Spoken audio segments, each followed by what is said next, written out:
All right, welcome back. We're doing the stream. It's a little late, but here we are. I just finished painting the carriages of all these heavy cannons, reddish brown, and I'm going to paint the actual cannons themselves in brass color. Now, I don't know much about it, but I do know that in Pirates by Sid Meier, brass cannons was like an upgrade. You could get on your ship. So I gotta locate the brass, not the bright gold. Hoplite gold, no. Is this it? There's this copper. No, that's copper. Oh man, if my voice sounds weird, it is because the thing that my wife had that I was so happy that I didn't have, well, now I got it. Congrats to me, right? She's getting over it. So good for her, but apparently I'm grabbing it up. White gold, no. Come on, I know I got it in here. I used it just the other day, right? That's a problem with cleaning your desk off, putting all the paints in the drawer. I mean, I have a what's it called? A Vallejo paint holder, but the problem is so many of the paints that I use won't fit in it because it won't hold pro acryl, like these big ones. It doesn't hold any of the contrast colors. What is this? Oh, USB hub. Interesting. A USB hub and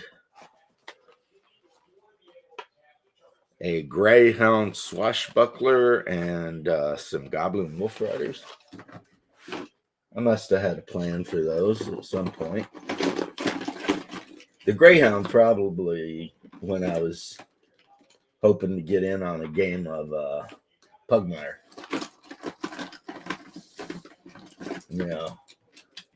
Yeah, call me a furry all you want. I don't care. Let's see. So that's not it. That's not it. They're not in here, but these need to be. This is where miniatures go. I got my bear. Yeah. My wife got this for me. It's a bear eating a bunch of garden gnomes. Or what's it called? What was his name? The gnome David? It's a bear eating David and all of his cousins. How you doing, James Lowry? So, for what it's worth, I finished the Silent Men. So they are done. And I did them in green. Now, I was looking at the Miniacs painting. He painted all of his Silent Men with blue. But that doesn't look right. On the card, they're definitely wearing like dull green vest or cloaks. I finished up a unit of Dark Tide or Black Tide, along with Balin Black Tide, who is a named character that goes with these guys. And I even painted their flag to be the green, black, whatever. And that's Balin up front there. I know it won't, Of course, poor Balin in the books, when Aegon takes over as the Iron King, the Salt King or whatever, he has Balin cut into 7 pieces and chucked in the ocean. Because Balin had supported Asha to be the new ruler after the death of Victarion Greyjoy. So, not good times for him. And then, of course, I've got Victarion and the crew, or the raiders from the Victory. If you've never read the books at all or looked at any of the lore, you won't know who he is. But Victarion is Euron's brother, and he hates Euron, but he follows him because Euron's king. But he's not a fan, having to do with the fact that Euron seduced his wife. And when Victarion found out, he went into a rage and he beat her to death. And he never got over it. For whatever reason, the movies they just entirely cut him out of the movies, which is unfortunate because he had a big role in the movies, really. Like, Euron summoned him and asked if he would go to Davos or wherever it was and try to make an alliance with Daenerys. And Victarion thought, hey, you know what I'll do is I'll go find Daenerys and I'll convince her to, there we go, brass, that'll work. And I'll convince her to marry me. And he found out later that she had already been married to Khal Drogo. But his response is, well, it wouldn't be the first time I made some woman a widow. So apparently Victarion was planning on, if he ever encountered Khal Drogo and crew, killing Khal Drogo and taking Daenerys as his wife. Now, we never got to see that, right? And that's assuming Victarion could have done it, even though he is, according to the lore I've been watching and everything, based on the books, Victarion always was like one of the most badass of all the Ironborn. You know what I mean? Another thing about him that was considered unique is he wore plate armor, even when he is on board ship. Whereas most of the Ironborn would not wear plate. You know, at best, they might wear mail or scale. But Victarion wore boiled leather with mail over that and then plate over that. So the dude definitely believed in wearing some armor. You know what I mean? Which is okay, you know, all right. So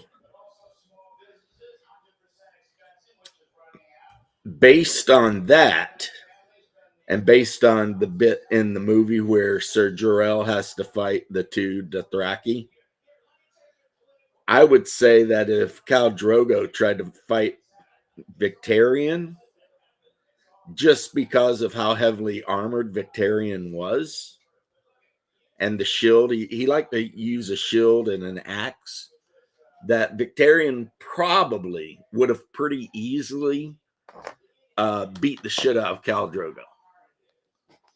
Now, a lot of people might not want to hear that, but that's just reality. Like I said, if you watched any of the show, you know, Ser Jorel fought with 2 or 3 Dothraki at the same time and killed them because their weapons would hit his plate mail and just bounce off. So,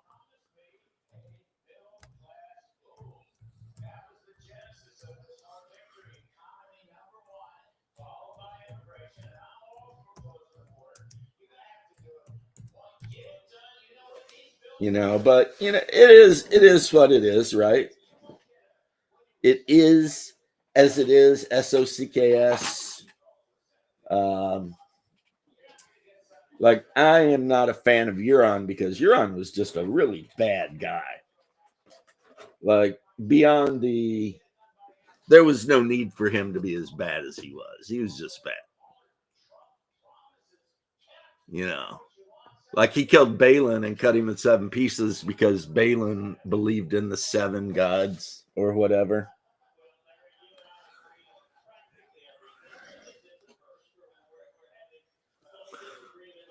So that's kind of not cool. Oh yeah, My wife got this for me. It's actually based on anyone who knows Serenity knows this hat from Firefly. This is the hat from Mudtown, you know, the hero of Mudtown, the man they call Jane.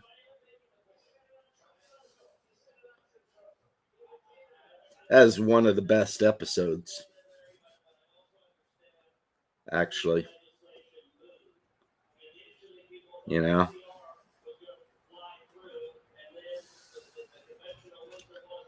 but yep, Jane, the man they called Jane. Right. So this is what the cannons for the frigate are going to look like.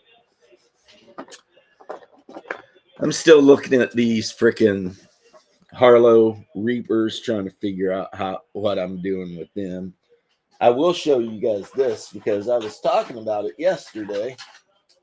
So I'm pretty happy about it. I need to paint the masts and neaten it up, and then do the dry brush on the deck there. But yeah, I decided to go with red. However, the back, all the fancy bits and the windows and everything, I'll do in gold. So, it'll look all fancy and stuff. And of course, I've got 2 more swivel guns I need to put on it. For whatever reason, this bad boy, it looks like only has 4 swivel guns, but it's got 10 heavy cannons. So, if you're a smaller ship, you definitely don't want any part of that, because that will, a good broadside from that thing will send you right down to the bottom.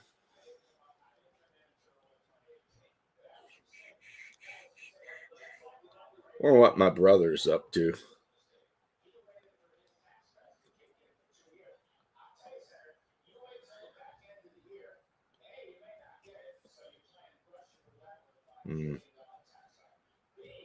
Did any of you guys watch Double D last night?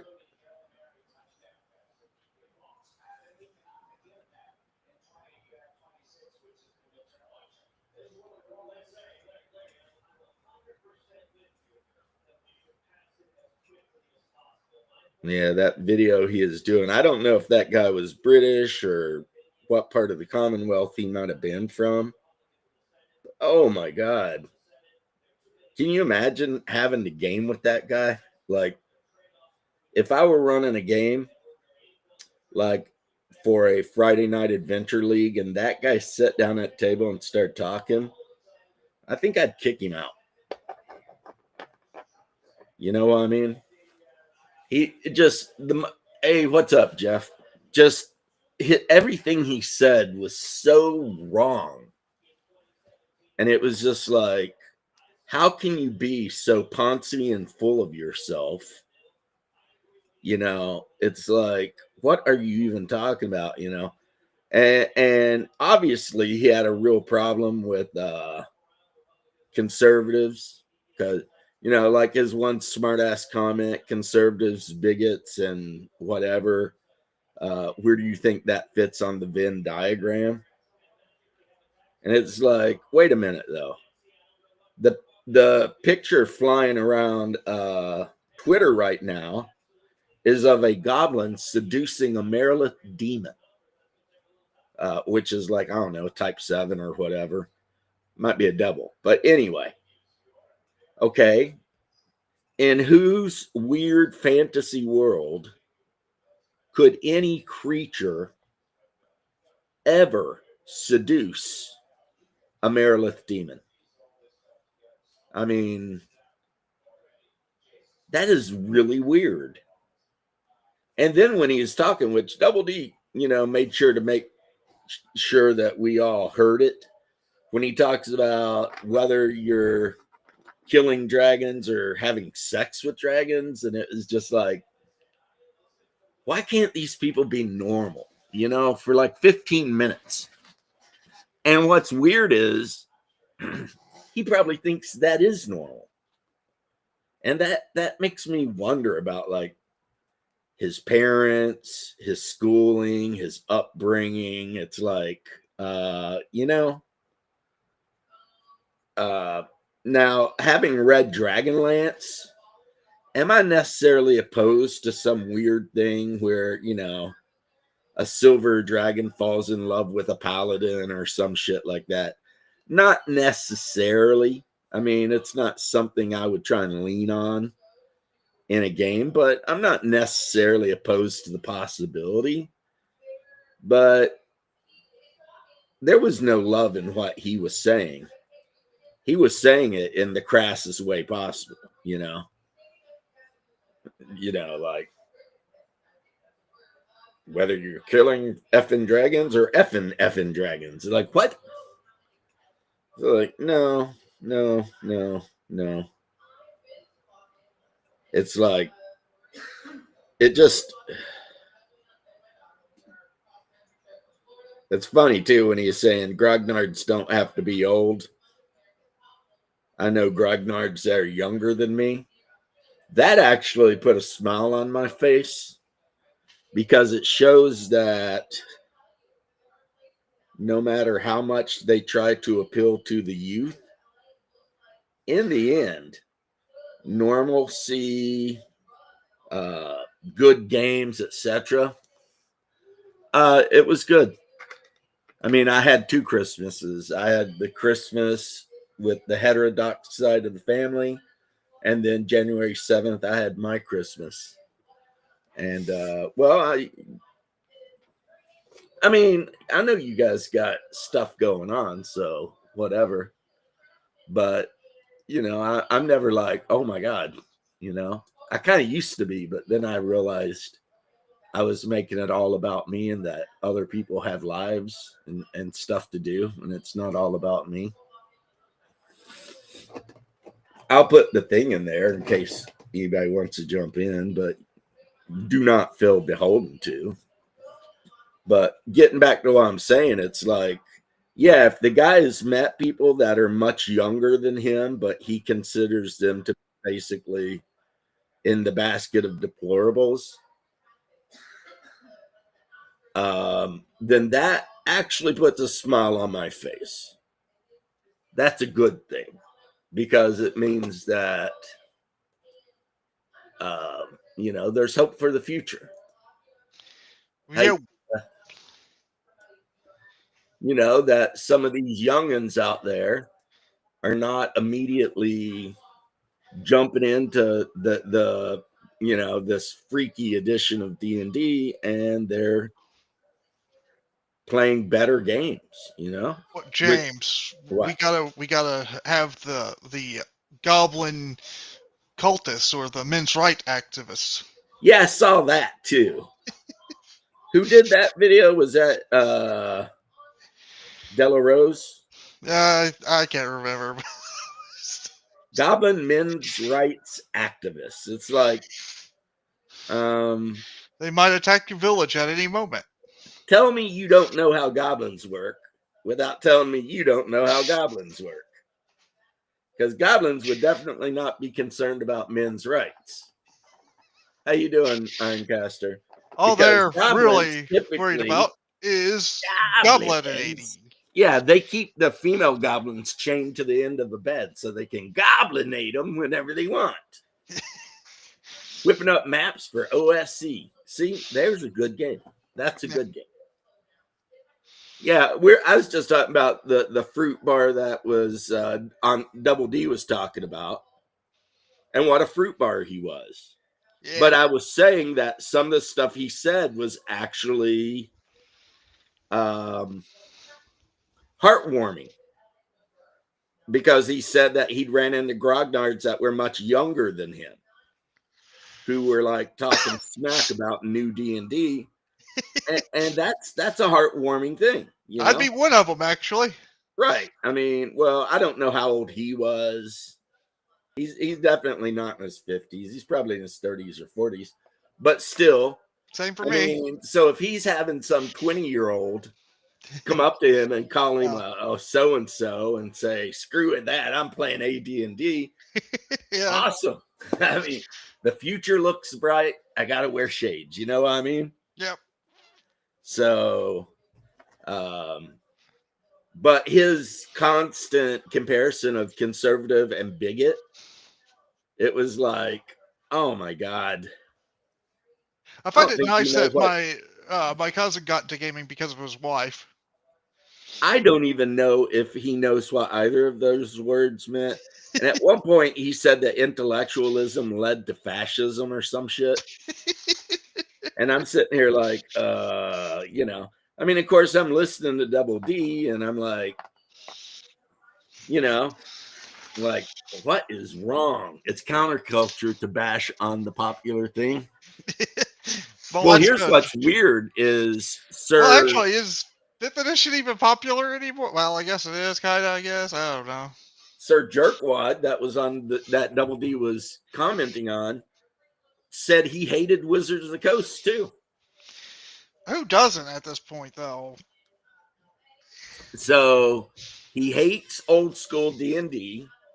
He hates conservatives and bigots and fascists and grognards, but he also hates Wizards of the Coast. It's like, okay. What does So he like? this guy is probably playing a Powered by the Apocalypse game or something, right?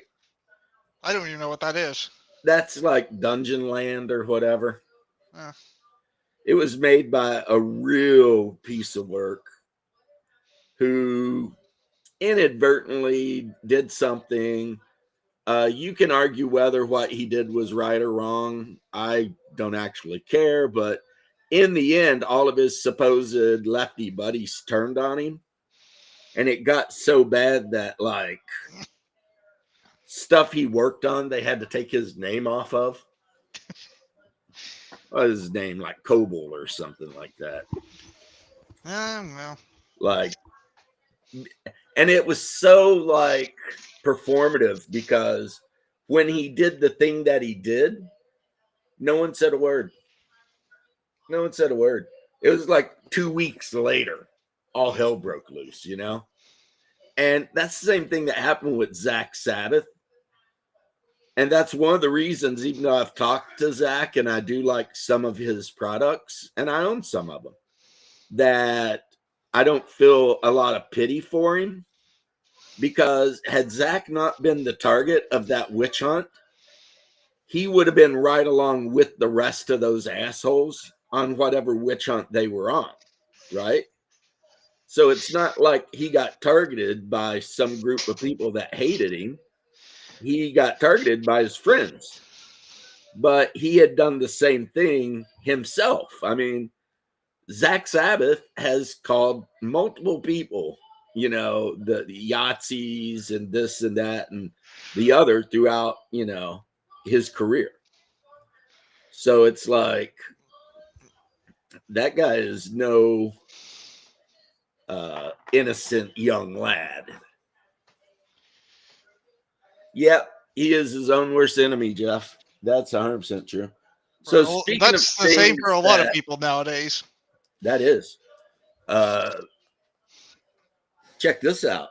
Song of Ice and Fire. Yeah, look really good at it because you can't get it. No, I'm serious. I wanted to get the PDF off of Drive-Thru RPG because I like to read PDFs off my computer when I'm in my bedroom, and it doesn't exist. Oh well, It's just not on there. I guess you could say it's not really my thing. I'd probably be more in favor of Lord of the Rings stuff, and I haven't even read that. I need to. The One Ring's really good. Yeah, no. It's a Everybody really good says it. game. I probably would actually like to actually read or watch Lord of the Rings eventually. Like, Well, you seriously. know what you do? You pick it up and you start reading it. Yeah. It's like, I wish that was something that Actually, I've you seen in read The school. Hobbit first Yeah. because The Hobbit will get you all like it's not a very long book. It's not a very complicated book as far Guess as plots and themes and stuff. I guess I'm glad that I actually got to read Chronicles of Narnia now. Oh, that's cool. Been a long time, but that was the thing I actually liked reading in high school or Right. school in general. Yeah, the thing with The Hobbit is it will get you into the Lord of the Rings in like a really easy, simple way. Because the book was, Lord of the Rings sometimes can be pretty obtuse, I guess is the word, about who's doing what and where and when and this and that. Whereas The Hobbit reads like a D&D adventure, Yeah. It's like a patron shows up and gets a bunch of people to go on this journey halfway across the damn continent Yeah, now I kind of want to read Freerin. to kill a dragon. I might want to find out how I could get like a manga of Freerin. Is there a manga? Yeah, I'm pretty sure there's a manga. There usually is. Yeah, there is. It's a little bit further ahead than the anime series right now. For Orthodox Christmas, my wife bought me 12 and 13 of Berserk. The black ultra extra good editions. Yeah. With like the fake leather and everything. One thing is, the sad part is, one of the old anime I watched, it'll never continue. What? It was called Trinity Blood. Basically, Catholic vampire. You follow a story of a Catholic vampire fighting other vampires, who are basically the Muslims, I guess. Kind of how it seems, at least. Well, that's kind of what's the thing with a lot of anime is like that. It's like the second I started getting interested in it, they stopped like. Oh, the reason why for this one was really sad. The mangaka for it died while writing it. Well, that's what happened to Berserk. Yeah. The creator of Berserk died, so they had to wait around. But supposedly, they have found a new guy who is going to step in and try and take over to at least try and finish it. I feel like Trinity Blood will never have that happen. It's sad where it ended. Just rewatched Trinity Blood not too long ago. It had potential, left lacking. Yeah. Yeah, I know, but I mean, if they had a little, like a season or two more, I think it really would have gone somewhere, and would have probably been able to still continue like Berserk's getting to now. Well, Berserk is like 20 books. Yeah, the writer of Yeah. Trinity Blood never got that. I mean, yeah. Like book 13 of the manga, that's what the Black Swordsman arc. Oh, yeah, Overlord would be no Ironcaster, not a Ironcaster. Nobody needs to read Overlord or Overfiend or whatever. Overlord, you don't like the MMO player going around doing. The one I was thinking of is basically hentai tentacle porn. Oh no. Oh, Overfiend. This isn't that. No. Yeah, I think Lord was about a guy who was an MMO player staying in the MMO until it ended, and then being transported to another world as his character, and then he just starts doing things there, basically taking over the place. I had a really weird friend when I was young, and like you're sitting there being all like, weird? How weird was he? Well, this guy was a huge fan of like the trauma films and shit like that.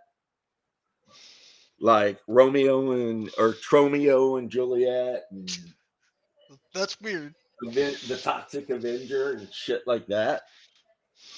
And he was also into all of the weird hentai that involved tentacles and shit. Well, like, there was that one hentai that actually became a real series because of how well it was done. Yeah, I remember he put one on and I couldn't watch it, but it was like there was a high school and then like a demon came in and started tentacle abusing like all of the girls at the school, and it's like, wait, what? It's like I told that guy that I didn't think I want him around my kids Yeah, I know what you're talking about with Overlord, though. because I'm That anime like was good in a way, but it's also very dark. if this is what you get off on, I worry I that you should be on a list or something, yeah, like because this is not normal. This is not right, well, that's like I'm Japan for you. They are sometimes not very normal. well, yeah, they just raised their age of consent from like 12 to 16 or some shit. Their laws are weird on that. I don't even want to look it up because of how weird it is. Yeah, it's like mm, It was like a certain exception for those of that age group, but it's like, why even have that? That's weird. you had to be marrying them or something. Yeah, Well, I mean, it to this day amongst the native Hawaiians, the age of consent is 14 yeah, they're weird. I don't know if they should have been allowed in our union. because it's part of their culture, I guess, to marry 14-year-old girls or something. Yeah, I don't care. That's evil. Yeah, it's definitely not right. But then again, you have to remember that before we brought pigs over there, the meat in the luau was you. They were cannibals, every one of them. You know what I mean? Well, see, I mean, there's reasons why certain cultures are not good and should not Right, be kept around. right. But yeah, that was the thing with the Polynesians. A lot of them were Cannibals. 100% cannibals. Yeah. But I always liked Space Above and Beyond. I watched a little bit of it. You know what I didn't I like haven't seen about that it? one. Oh, because you were probably not even born and it's not Probably. anime. Well, to be fair, I've seen Galactica, and that's well before my time. Depends on which one. The old Galactica. Oh, okay. The problem I had with Space Above and Beyond is why would you spend millions of dollars training somebody to be a fighter pilot and then also make them fight as infantrymen? Yeah, that's weird. Why That would you do makes no that? sense, No. you know? A better version of Space Above and Beyond was Love, Death, and Robots, Lucky 13. If you've never seen it, too bad. It's pretty fucking good. Yeah, Excuse my which one was okay? I remember the actor from Galactica, but I cannot remember his name. He was the guy who was also in the A Team. Oh, I think he was playing Starbuck, wasn't it? I think he played Starbuck, but he also played Face. Yeah, face. But I Bacchus or something like that. yeah Because I no think he also played the one where he jumped through time from one that body he's not to another. Bakula. No, that's not Bakula. He's Not not Scott Bacula. Bakula. Yeah, pilots as infantry is kind of silly. In Love, Death, and Robots, Lucky 13 is about a transport ship, a drop ship, Lucky 13. And it mostly focuses around the pilot of the ship. But the whole deal is this ship comes in through freaking Oh, Derek Benedict. That's his name. Yeah. heavy enemy fire and it lands and all the infantry come running out of it and then it takes off and Yep. It was Derek Benedict. in the end there's kind of the question, which is up to every single person to answer for himself, about whether or Or not the Lucky Dirk 13 Benedict. had Yeah, that acquired some sort of AI. yeah, Dirk Benedict, not Derek. They're- Dirk Benedict. yeah, because during one battle, friendly infantry were pinned down. Lucky 13 got hit by a couple of anti-aircraft rockets and it was like crashed on the ground. And they were all like, running away from it, and the enemy, the pilot set the self-destruct, and she ran, but the self-destruct didn't go off until the enemy soldiers moved to the 13 and were trying to use it as cover. Then it went off. So the question was, why did Lucky 13 wait for her to get away and the enemy to get close? And then in the end, she got a new bird to fly, but she had found the VIN tag, basically, I guess, of the Lucky 13 that had the numbers. And she kept it on her new ship. But it was kind of cool. Like, and the infantry fights were really cool too, because you had these guys in like sci-fi armor with assault weapons, and any Richard Hatch was Apollo. Yeah. I mean, it was good, guys. That's all I'm saying. If you've never seen Love, Death, and Robots, Lucky 13 is one of the best ones. Quantum Leap versus what was it then? Quantum Leap versus I'm trying to remember the other anime, or not anime, sci-fi I was thinking of. What, do you want me to tell you which one I liked better? Yeah, it was Quantum Leap versus Quantum Leap. I don't have to think about it, really. You don't like the other any other sci-fi better? If we're talking TV shows from that era, Quantum Leap was pretty good. Oh yeah, I was thinking of Sliders. No, Quantum Leap way over Sliders. Even though at the end, and I say this as a religious man, I was kind of like, what's going on with this guy being an angel or whatever? That seems kind of, you know what I mean? Big like, Vixen, that's kind of wild. But they did the same damn thing in the new Battlestar Galactica. It turned out that like number 9 or whatever was some kind of angel. Yeah, 9 the was an movie angel. Screamers was badass. And Same I think with, it had the guy that played RoboCop in it. Same with what was his name? He was the main villain in the original series, but then they turned him into I guess I wouldn't say more sympathetic character really, but they turned him into an angel too. If you're talking about Galactica. Yeah, I didn't care for it. The best episode of classic Battlestar Galactica was Starbuck's wife or child or whatever. That's the one where he's on the planet and like he shoots the Cylon and then he ends up reprogramming the Cylon and the Cylon becomes his friend, but then he finds some woman and then the woman has a baby and he creates like an escape. Baltar, yeah, that was it. Baltar. To her and the baby instead of him. You're really pushing the old stuff now. I don't even remember all those old Battlestar Galactica episodes. It's been a little fuzzy for me now. I need to. I kind of want to watch I think it was like the first season of Galactica. I don't remember them either, but I remember that one because the good ones stick to your head. You know what I mean? And that was a good one. The fact that he and a Cylon had become friends, and and that Cylon sacrificed its life to save him from other Cylons. I also don't like how they kind of wasted Pegasus. And then in the end, it's just Starbuck alone on this empty world. Yeah, 1980. That was garbage. Was that the one where they made it to Earth and they were like cruising around on like high-tech dirt bikes and shit? If that's the one, then that one was lame as shit. I think I'll have to go, though. Dinner's ready. Okay. See ya. All right, Left.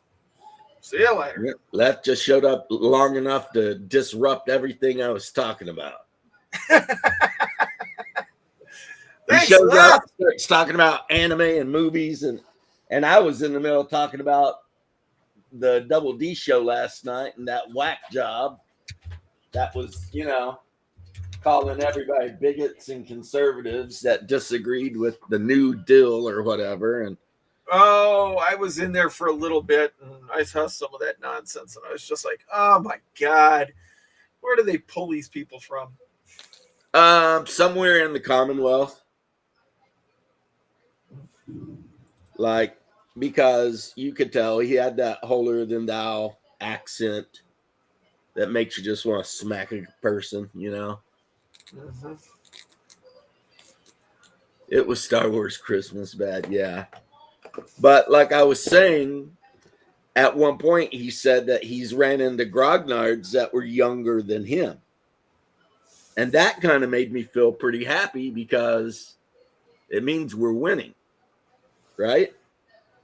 If he's some super woke, 6y gamer and he's in his 30s or 40s and he's running into people he considers grognards that are younger than him, then ultimately, yeah, we're winning. Because that means the guy he's talking about is in his 20s and playing AD&D or whatever.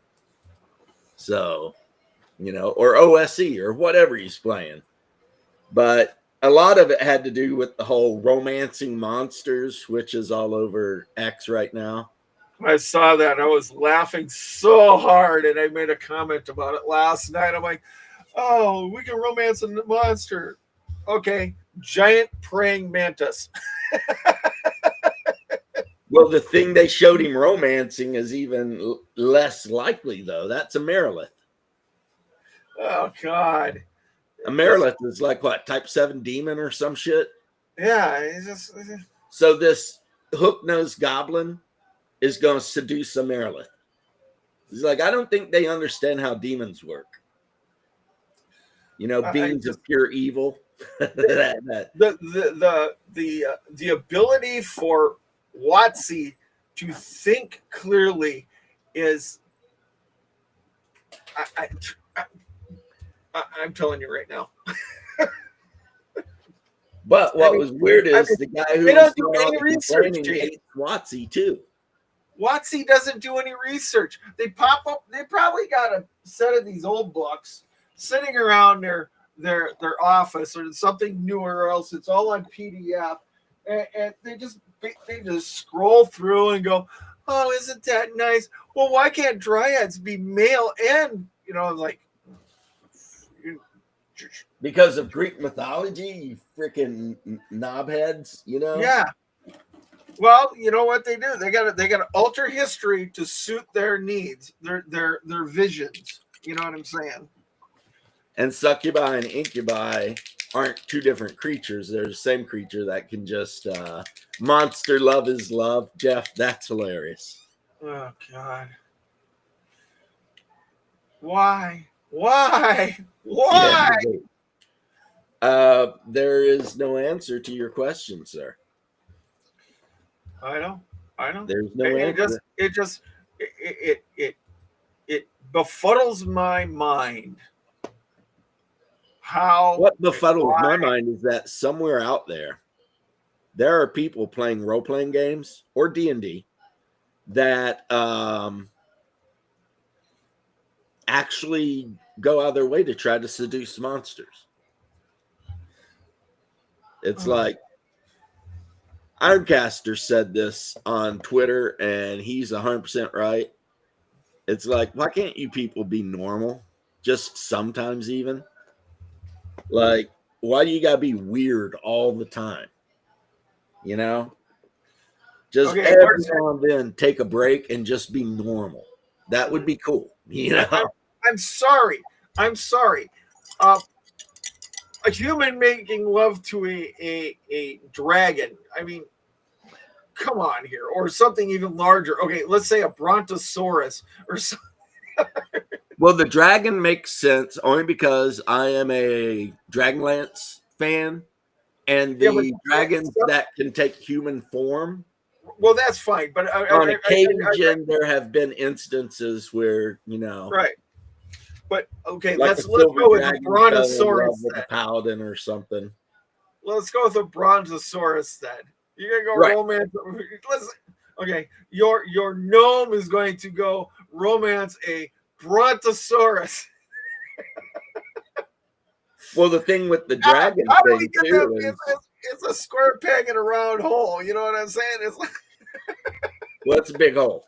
The thing with the I assume, I mean, I've checked cattle for pregnancy, and let me tell you, you can get your whole arm up to the shoulder in those. But But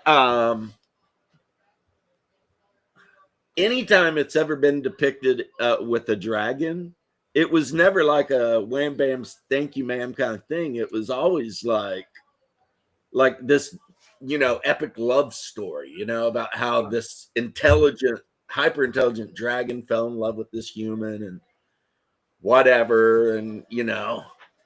and that's a very Dragonlance-y thing to happen. I get right down to the DNA thing, and I'm just like, without some serious magic, how is this going to happen? You know what I mean? I don't know. We're talking about kids. We're talking about like the necromancy that the Scarlet Brotherhood does with the animals that they have turned into slaves down there, and and stuff on that like hidden, that hidden freaking peninsula they live in. Yeah, and then they have an island off the shore of the Scarlet Brotherhood where they stick all these things, and they do a lot of these experiments and stuff. And I'm just like, okay, you know what I mean? I mean, we're talking Mengele stuff here. I mean, probably 99.9% of their little experiments go horribly wrong, Well, I mean, I don't know if you've ever looked really close at the symbol of the Scarlet Brotherhood. Oh, I have. I've used Scarlet Brotherhood. Pretty obvious what they were going for there, Gary. Oh yeah, yeah. I mean, a red shield with a swastika in the middle. I mean, and Gary made no bones about that. He made it was pretty obvious what was going on there. I mean, and then they call Gary a racist for they call Gary a racist when he was like, "Have you ever read his material before?" No, they haven't. They have not even taken a deep dive into Gary Gygax. I refuse to believe any of them have read anything he ever wrote. I think they read the first two sentences of anything, and then it's totally lost on their mind. Goes blank, and they don't read anything else. I mean, that's what I tell everybody when you're posting on the internet. If you're posting on Facebook or something, write 2 lines and leave it at that. 2 sentences. And leave it at that. 3 at the most, because guess what? They won't read it otherwise. You know what I mean? What do you nice think hat, about, by the way? Huh? Nice hat, by the way. Is it so cold down there? You need to look like a court jester. I'm trying not to have a cold. Oh, my wife did what you do. You got your get rid of the cold is to give it to someone else. You got a toucan, so I'm gonna do that. Yeah. Well, believe it or not, this hat is based on a hat from Firefly.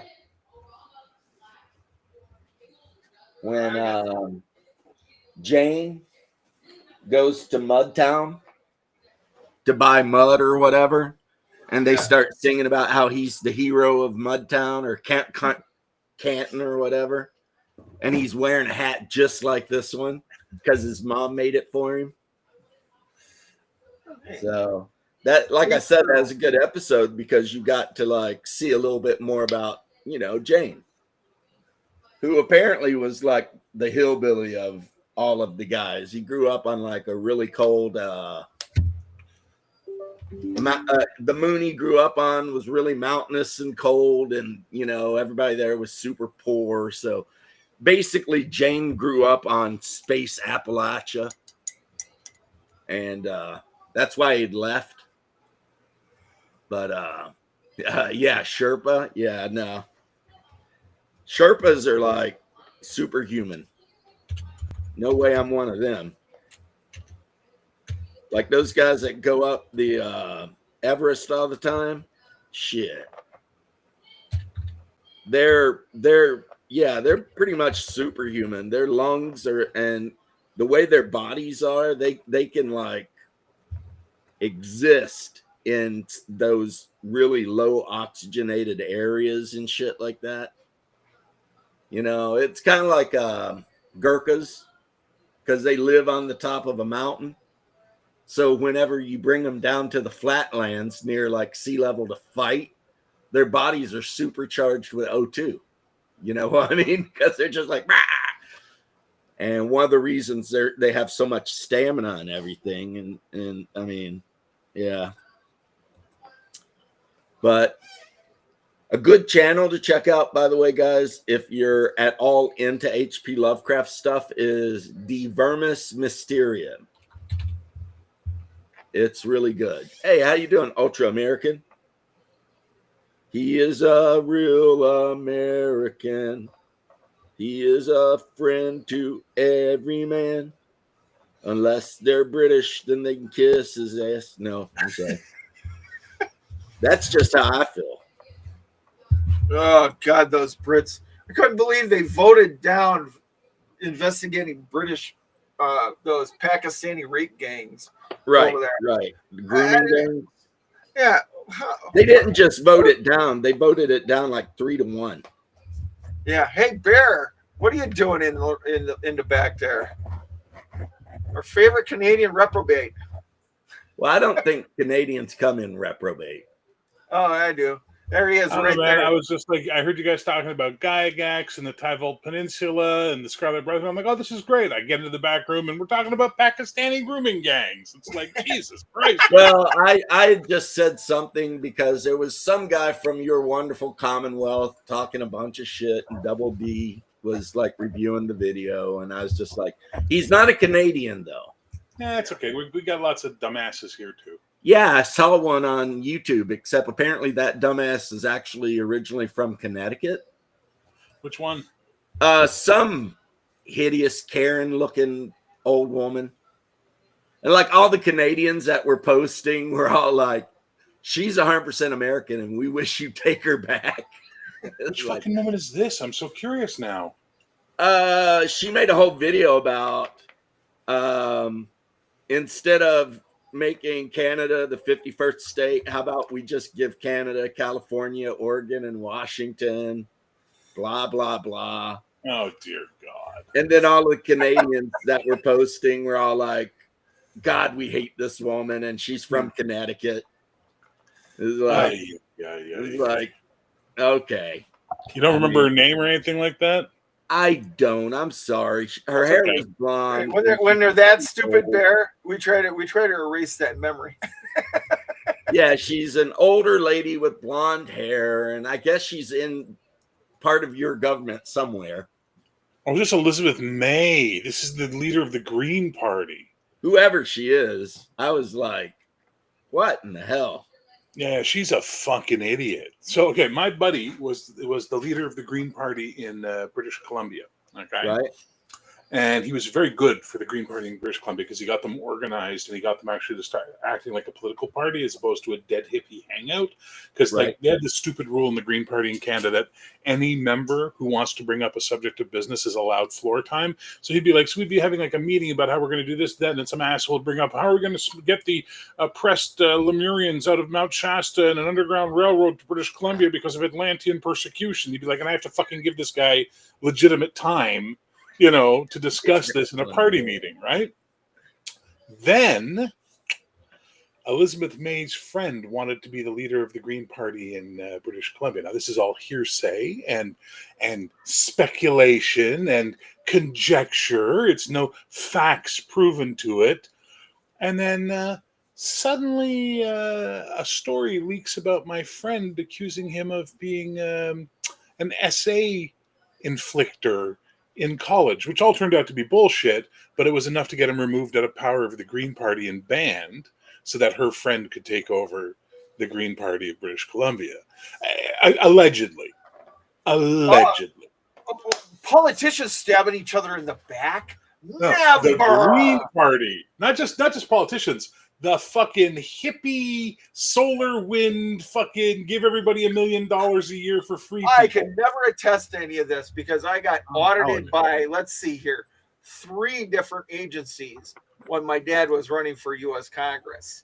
3 different agencies, all at the same time. And guess what? It was all during his election campaign, and I was running his stuff. Yeah.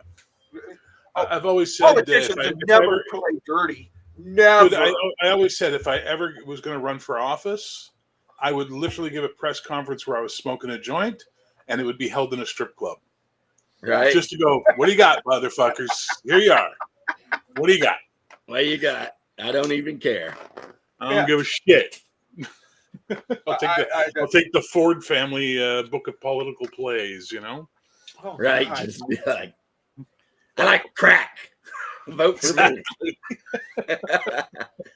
But I can't imagine how far they micro-examine people nowadays. I cannot.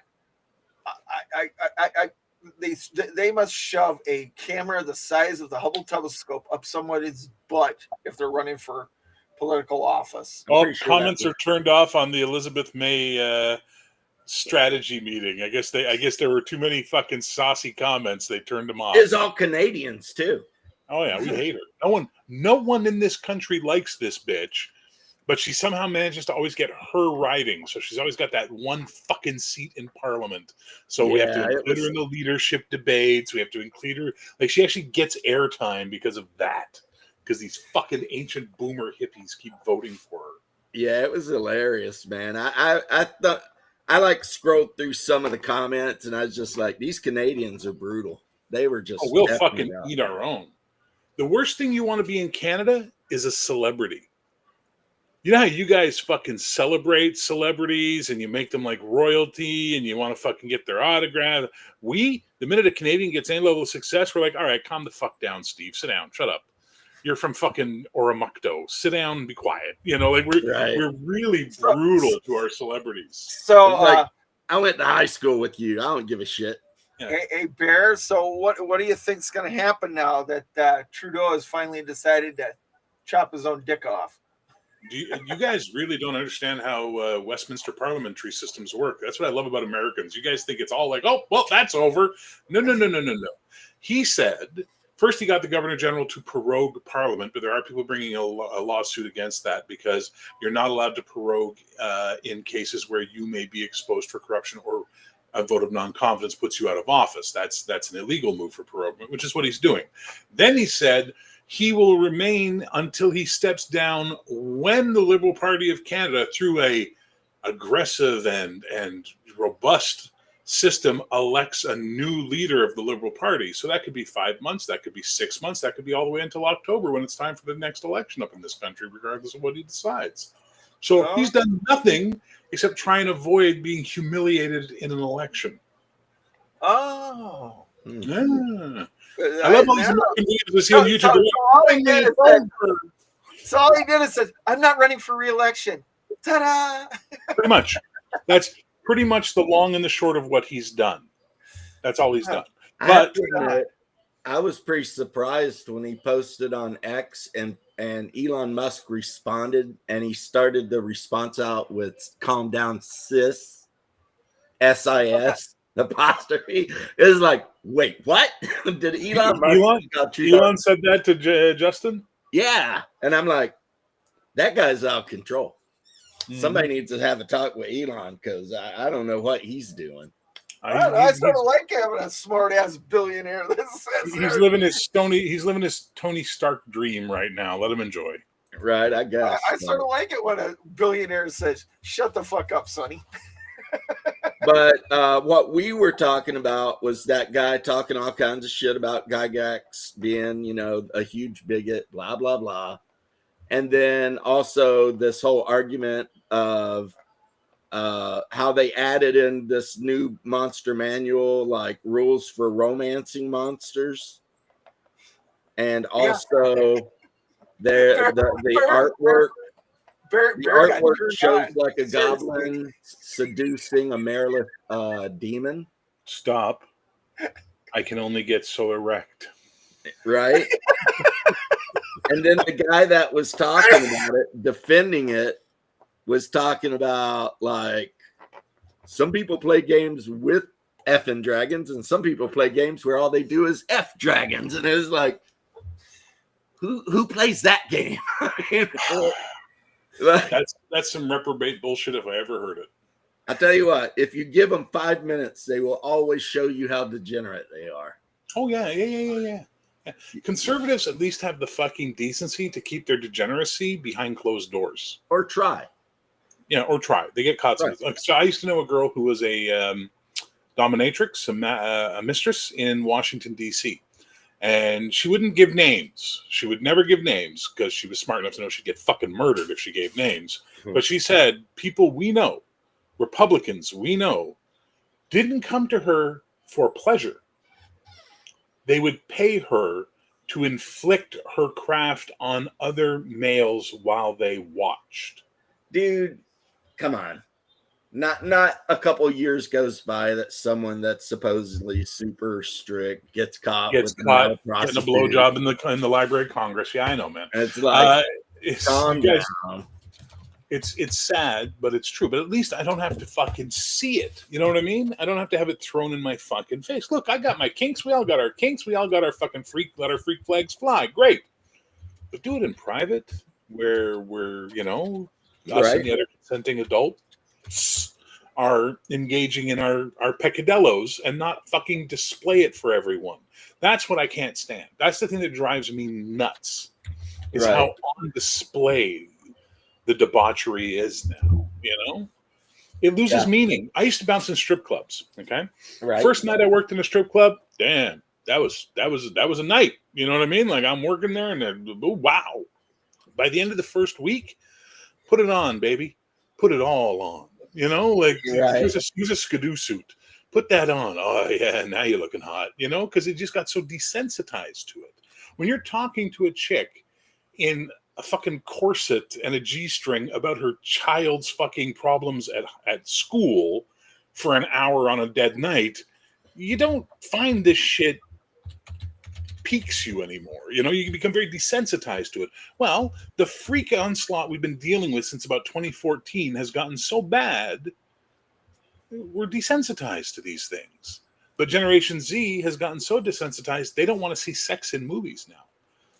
The number one complaint Generation Z makes on movie reviews is that if there is a sex scene, they always say, the audience review scores, Gen Z trends towards not wanting to see that in movies anymore.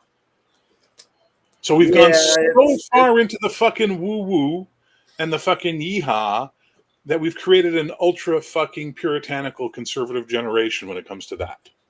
Well, I mean, I don't know. I'm sure you've heard of it, but the horseshoe, the political horseshoe, which says if you go far enough in one direction, you'll end up in the other direction. Yeah, you go far enough left, you end up right. You go far enough right, you end up left. Yeah. Yeah. So it's like my food's burning. I'm listening, but I got to go get my food. Yeah. People talk about the Soviet Union and they're like, oh, the Soviet Union, blah, blah, blah, right? And it's like, okay, the Soviet Union was a communist thing, but they were incredibly socially conservative. Like in the Soviet Union, there would have been no pride parades. There'd have been nobody running down the street and assless chaps. Those kind of people would have got shot or sent to Gulag, to Gulag with you. So it's so weird that people can't seem to grasp that, just because a state is left doesn't mean it's pro all of your bullshit. Because, communism is very left, but those guys were. Anyway, you get what I'm saying. The problem with sex scenes in movies these days is they do nothing.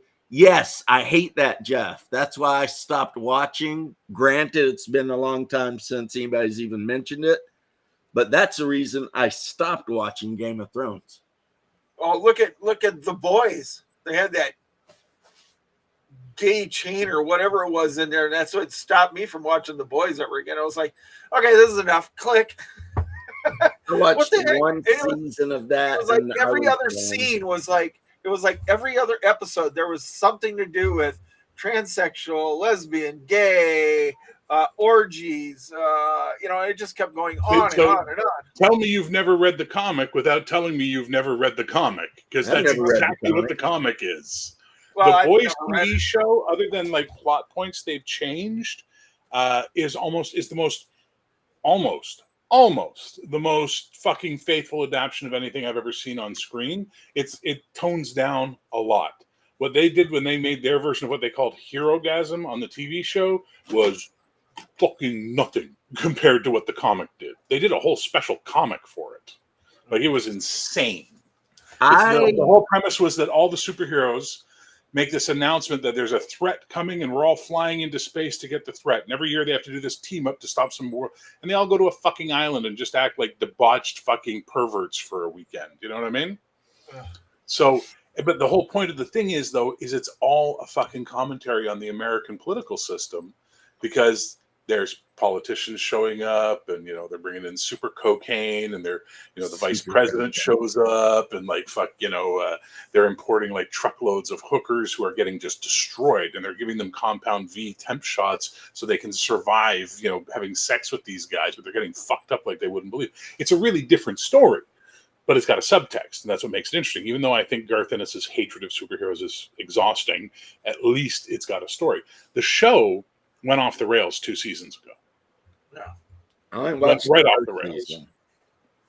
But the first 2 seasons, like I really said, good. Game of Thrones kind of turned me off pretty quick. I haven't even watched a single episode of it, so I'm proud to say that. So it's just like, let me tell you, the first episode of Game of Thrones was freaking amazing. Yeah, when the Night's Watch guys go through the gate and they're out there and all those bodies are killed and like laid out in a circle and there's someone stabbed to a tree. I mean, it was actually creepy and shit. But then after that, it just steadily become like not even softcore porn. It was like straight up porn. And I was like, it's like, I'm not going to sit here and watch this with my mom and stuff. No, God, no. But you know what I think was better than Game of Thrones? Better than Game of Thrones by a country mile, and people maybe disagree with me on that one. I absolutely love the first season of The Witcher. I watched The Witcher. I like The Witcher. Could have been so good if they got a better director, showrunner, whatever. The first season was really good, man. The second season was shit, but that first season, holy fuck. I was like, I binged it. Yeah, it's pretty good.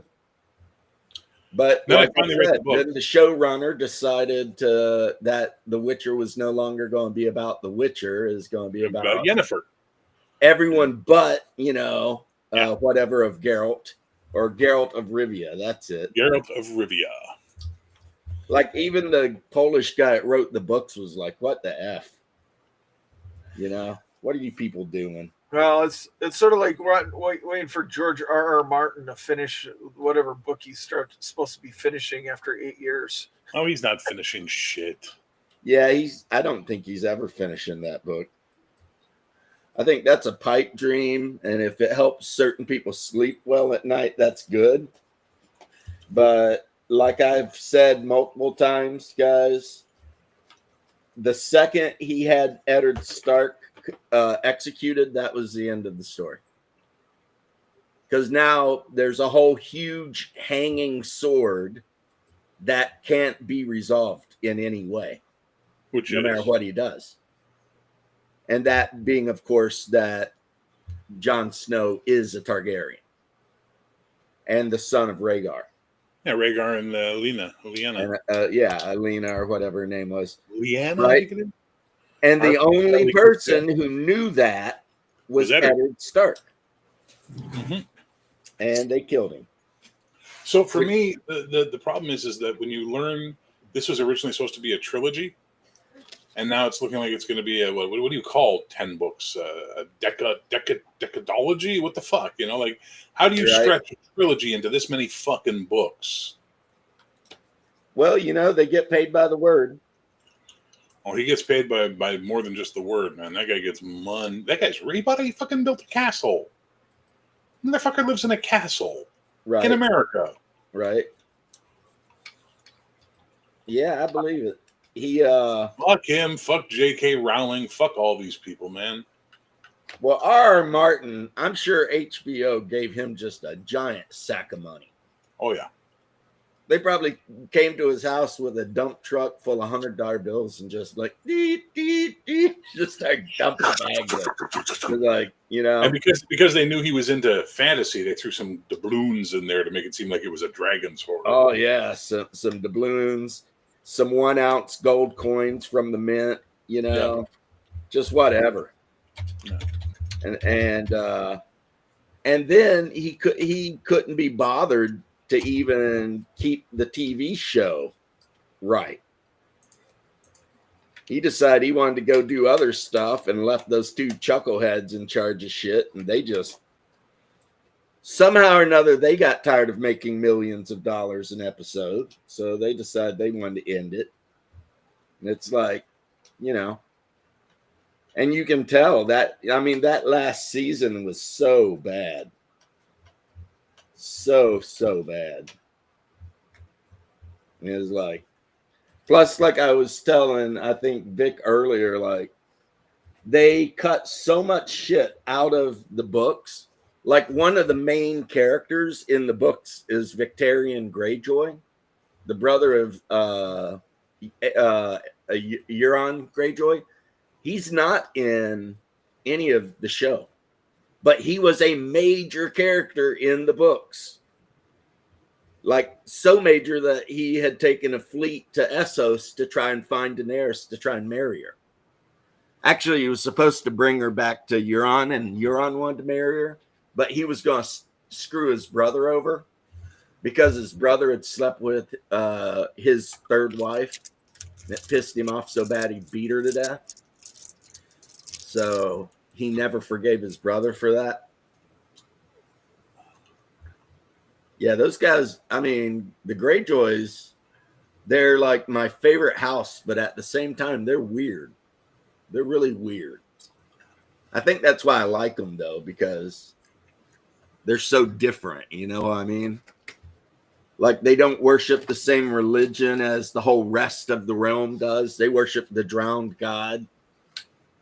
And they've got a minor god called the Storm God that they hate the Storm God because all the Storm God does is try and blow up storms to sink their ships.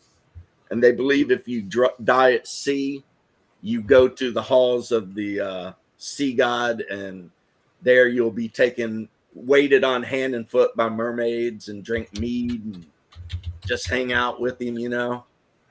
So kind of like Valhalla, but instead of having a ton of gods, it's just that one, you know? So, and they're all bastards. That's another thing. They're all bastards. It's like the worst thing you can be if you're from the Iron Islands is nice. That's like begging to be murdered. If you're a nice dude, you are going to die. I mean, it's going to happen. Somebody's going to kill you. That's what happened to Balin Blackwave or whatever. Black Tide. He's too nice. So they cut him into 7 pieces. Chucked his ass into the ocean. Because no one's allowed. Just easier for the fish to came here for the fistula. Oh no. Do you know what fistula is? It's a medical term. It is. Very much so. So now I've got these Harlow Reapers to paint. House Harlow is the wealthiest of all the houses of the Iron Island.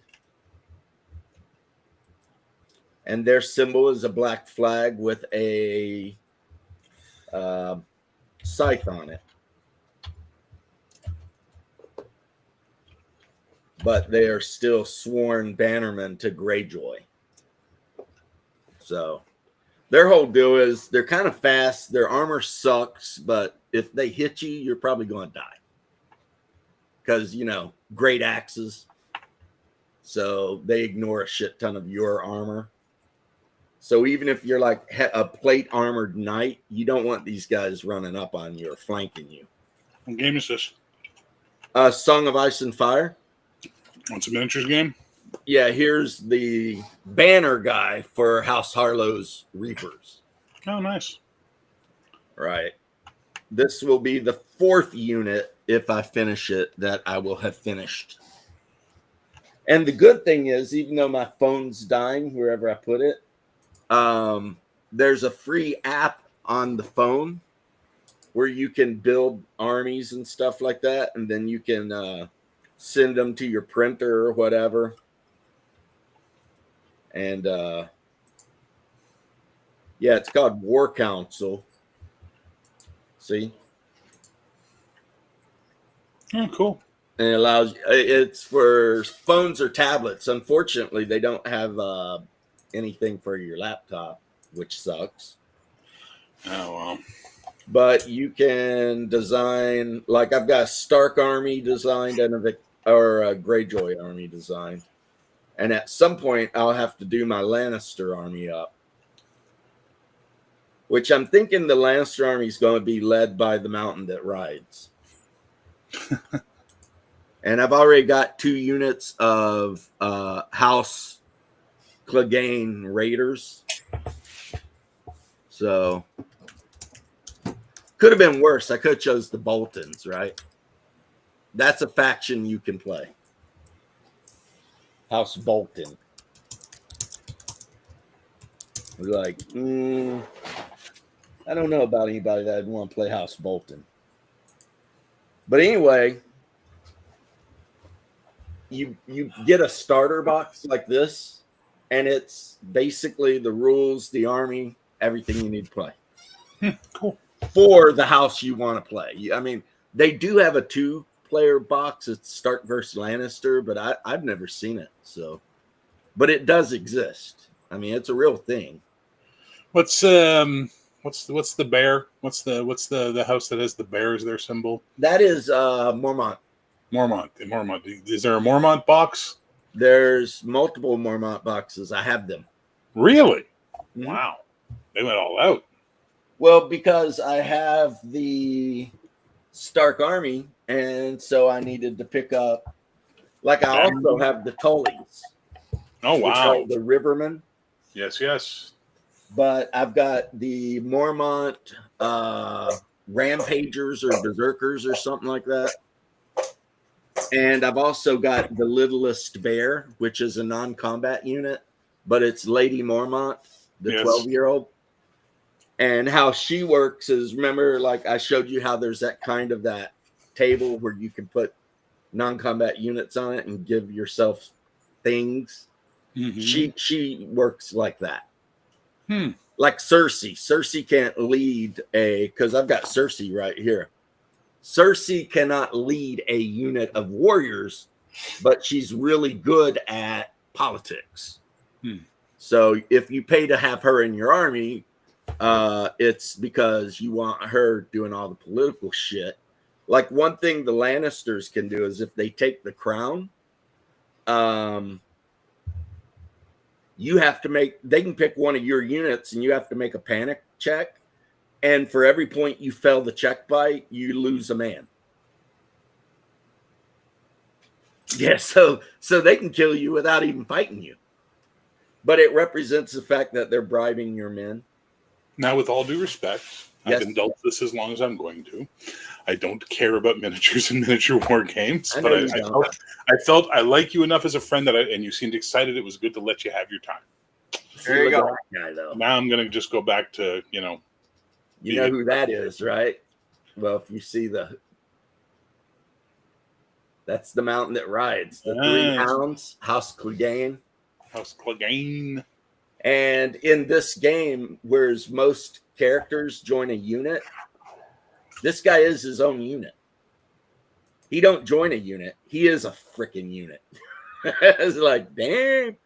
So anyway, eventually I'll get the Boltons too, just so I can play freaking Ramsay Snow and Ramsay's what's he call them? His sisters or daughters, which are just the ravenous dogs that like to run around and eat everyone. Hey Bruce, how you doing, homie? I am painting some miniatures, actually. I am painting a unit of House Harlow Reapers from A Song of Ice and Fire. And talking about D&D and how we have like 4x4 pallets, about 12 feet tall in his garage, all of painted miniatures. Who, me? Yes, you. I have a ton. which is why I brought out that set of books. You know, maybe I should start a thing, you know, and call it like Games from the Garage. But yeah, here it is. Hey, Bruce. Oh, Game of yeah. Ice and Fire, which you cannot even get anymore. They Well, that's the started RPG. producing this years ago. Yeah. It was Green Ronin. I went on a drive-through RPG because I like PDFs. Nope, it's not on there. I was like, well, damn, that sucks. Because that means I'll have to actually set up and read the book when I'm laying in bed reading, as opposed to being able to read it on PDF. But in that book, you create, all the players create a house, and then you create your characters and figure out who they are within the house. But the house is going to be a very minor house. So it's like you pick which greater house that you're bannerman of. So you can be bannerman of Stark or whatever. So yeah, it's like that. But yeah, these guys are going to be pretty easy to paint since they're mostly black. Like House Harlow, they wear black. So other than the boots and the weapons, they will be pretty easy. One of the guys I watch, Miniac, I don't know if he's German or not. No, Squidmar, the painter, is German. But Miniac and his friend, they play the shit out of this game. And what's funny is Miniac himself plays Greyjoy. But there's Shadow. What's up, Shadow? Bruce, I put the link in if you want. You don't got to, but I'll be on for like another hour, so if you want, you can. Yeah, I'm not rude. I'm not trying to be rude. I'm just eating my supper, so that's why my camera's off. It's Ga. That's cool. I can just see it. It's Ga, isn't it there, Bruce? Or Bear? Actually, it's just chicken wings. He's eating some poutine. He's eating Klingon Ga. So I can't eat poutine anymore. That's what he's doing. He's eating poutine.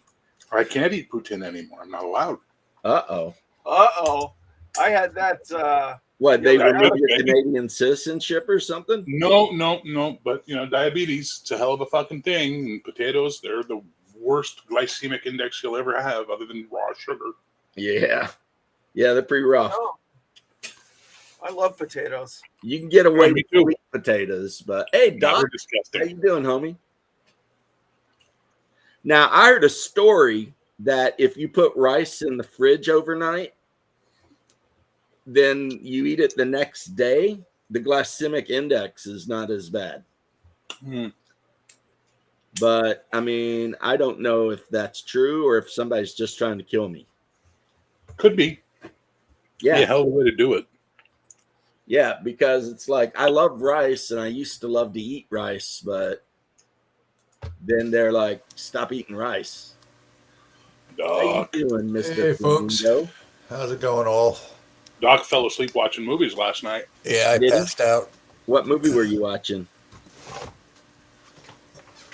Start out with Holy Grail. Then we watched some Rift Last Tracks. Fighter. Then there was a Tracks on it, and I passed out during Rift Tracks.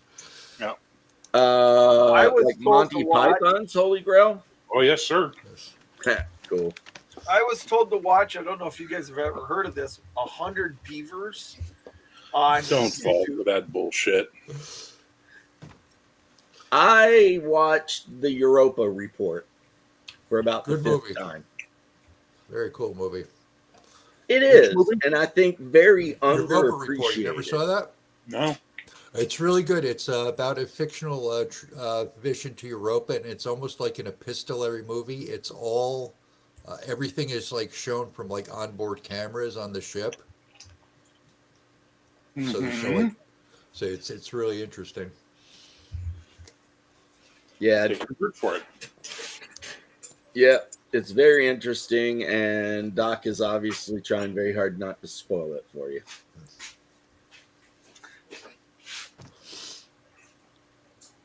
But Yeah, it's a cool movie. Yeah, definitely worth What checking out. is this? But it's what? It's a really good I hard am sci-fi. looking at Advanced Dungeons and Dragons, and I was like, is it on sale again? No, it's not. Damn it. Do you see, speaking of D&D, you see the debacle with the new monster manual? Oh, Oh, yeah. yeah. We were We talking discussed about that that. earlier. The Trans goblin monsters. seducing the Merilith demon. So this is in the new monster manual? Yeah, Yep. trans monsters. Oh yeah, trans monsters too. But I mean, I don't give a shit. Like I'm bored of that now. But the Merilith, not cutting that. It's like the Merilith not skinning that goblin alive.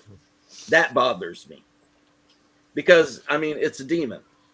That would be like expecting Pinhead to be all like, "Hey, I think I want to romance this guy." No, I'm trying to that's not figure how out it works. what's going on in their heads. I mean, are they trying to sync the physical game, or is it just that there's certain people entrenched there and they figure they're going to go out in a blaze of glory? Oh, Or I wrote about this. This is the downward slide. I think I told James about this. I think it's been the downward slide ever since Lorraine Williams introduced the splat books. You remember the brown and Oh yeah, gray blue splat books, and the introduction of half ogre PCs and stuff like that. And the taking out of demons and devils and all those things. I mean, this is the slide. And it's just gotten that much worse under WOTC in 5th edition. It's just like, boom. I mean, we're going right off the cliff now. And it Quick. doesn't matter. Someone talk about BattleTech. But no. What I'm saying is that I really feel that we are going off a cliff hard enough that people are not going to pick up the books anymore. They're just going to want to do the online game. And that's it. I think they're purposely trying to force that out of us. You know what I mean? So it does seem like they're they trying have to basically fired their entire writing staff at this point, right? Yeah, and Who they knows? hired a bunch of people who specialize in monetization of online games and stuff. The So, way D&D is set up, this should be $1 billion game, says the lady that ran fucking Call of Duty multiplayer servers into the ground. right. another Lorraine or whatever her name was, or Williams or whatever Yeah. that last name was. It was. But Williams. anyways, my feeling of it is that they are going to hard push in 2026 to get everybody into the online game. Yeah, I feel like they're trying to kill the physical game. It's the only thing that makes sense. It's like they want to be rid of it, but they don't want to just come out and end it. Of course they don't want to. Well, hold it. We're talking WOTC here. They will blunder anything they could possibly put their hands on. I swear to God, sometimes they got 16-year-olds in their PR department. There's just no brains whatsoever. I mean, if I was running WOTC, I would be gearing up for the 50th anniversary of Advanced Dungeons and Dragons right now. I would have the books all rewritten so that all the errata is fixed, all the nonsense is. I pull stuff out of the Unearthed Arcana and slap it into the player's handbook, and the stuff from the other stuff from it, put it into the Dungeon Master's Guide, get it all seamless, all looking really good. Put all the monster manuals together so they're correct.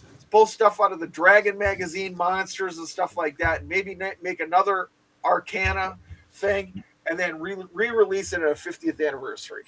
And Well, you're on the right track, but we need to grab Tim Kask and we need to grab Frank Menzer. We get those two guys and take them to Hollywood, of Florida, or whatever the fuck they need to go to. Get them fitted for suits. We're having a 50th fucking celebration.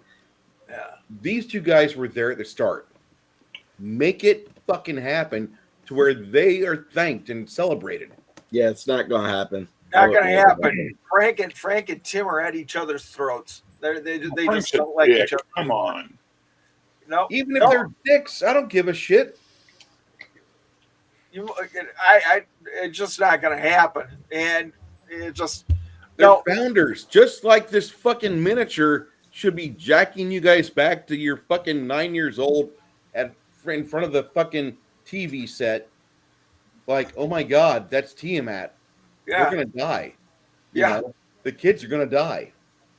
Once you see it, you should run. I mean, that's what we did when we were that age. I was like, nope, we're not going in that room. We took a peek in, slammed the door shut, and ran for our lives. And the What best I would that have they done, can- what I would have done for the 50th anniversary, I would have done a proper re-edit of first edition. That's what I'm saying. Reorganize proper- it, put it so it's not the mess that it is. But Right. I mean, a proper re-edit, it would take about a year to 2 years to get it done, get all their errata fixed in it and stuff like that, change the barbarians and unearth arcana to the dragon barbarians, and hope, reshape it correctly and stuff, and then print it out. yeah. And I'd buy it. I admit, that's I would Achilles buy heel it. of I would first probably edition. pay $50 a book for the damn thing. I That's the big shortcoming of first edition. It's put together just in a horrendous way. It's like, there's this rule over here, then one over here, and there's no telling where anything is. I mean, it's edited horribly. well, I am calling once you heresy got it, on though, you, sir. I've got all the books, Doc. Once you got it, I'd be like, all right, I know where to find the information if I need it. Yep. I mean, I've been playing it for so dang long. It's like, I know where that is. I'll find it. Plus, you figure out which parts you're just not going to bother with. Oh yeah. I mean, Like, I don't like bards at all, so I don't. It's optional. It's at the back of the book. I'm not playing it. Unarmed combat, you're just not ever going to use those rules. Look at that. Right. Nice. Maybe we could talk about Shadowrun now. I love Shadow. Never played it. Don't have the books. Now, what exactly is Shadowrun? Is it just like a Shit. It stripped is a down? steaming pile of shit. That's what Shadowrun is. That's not fair. Is Shadowrun with the cyber elves and shit? Mhm. Yeah. Okay. We want to do cyberpunk, but we also want to do D&D. And they found a way to do it, too. And we're garbage and hand-fisted. The rules sucked. Yes, the rules are terrible for Shadowrun.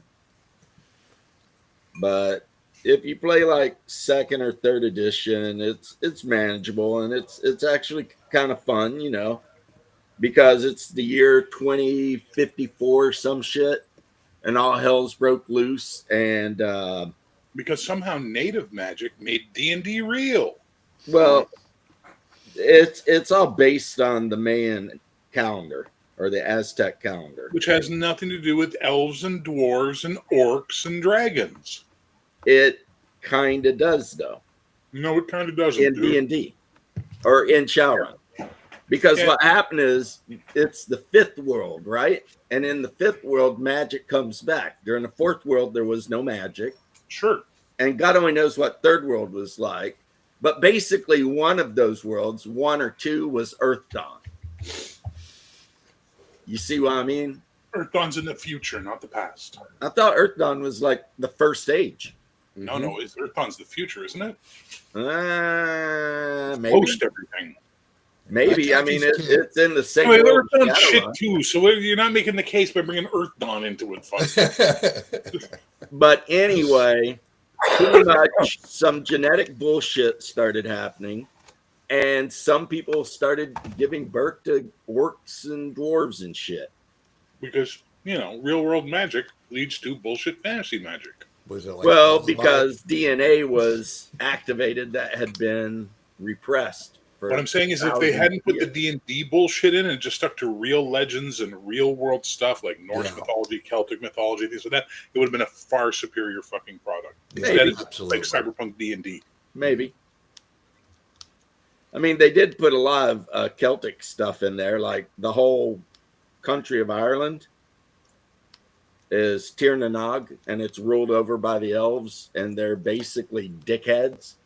So humans that live in Tir na Nog are like, terrorists, constantly blowing cars up and shit, trying to get equal rights to the elves. They are Irish. So. Right. And then the state of Oregon, the state of Oregon seceded from everything and declared itself Tier Tangier, which is another elf-only place. And then the Native Americans did the ghost dance and caused a bunch of volcanoes to blow up. And then there was a rebellion. The South seceded from the Union. So then the Union merged with Canada, but not Quebec, because Quebec's an independent state in Shadowrun. So, but the main problem is the rules are just not very good. They're really not. That's the biggest problem. They're just not very good. So imagine, Doc, this comes out at the same time as Cyberpunk, the original Cyberpunk. The amazing Cyberpunk. Excuse me. Amazing Cyberpunk, yeah.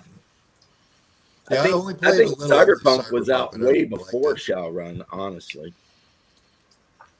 I'm not sure. I know the Cyberpunk's first 88. edition Shadowrun come out in 89. Yeah, Cyberpunk's 88. So yeah. And it was Cyberpunk 2013, and then it becomes Cyberpunk 2020. Yep.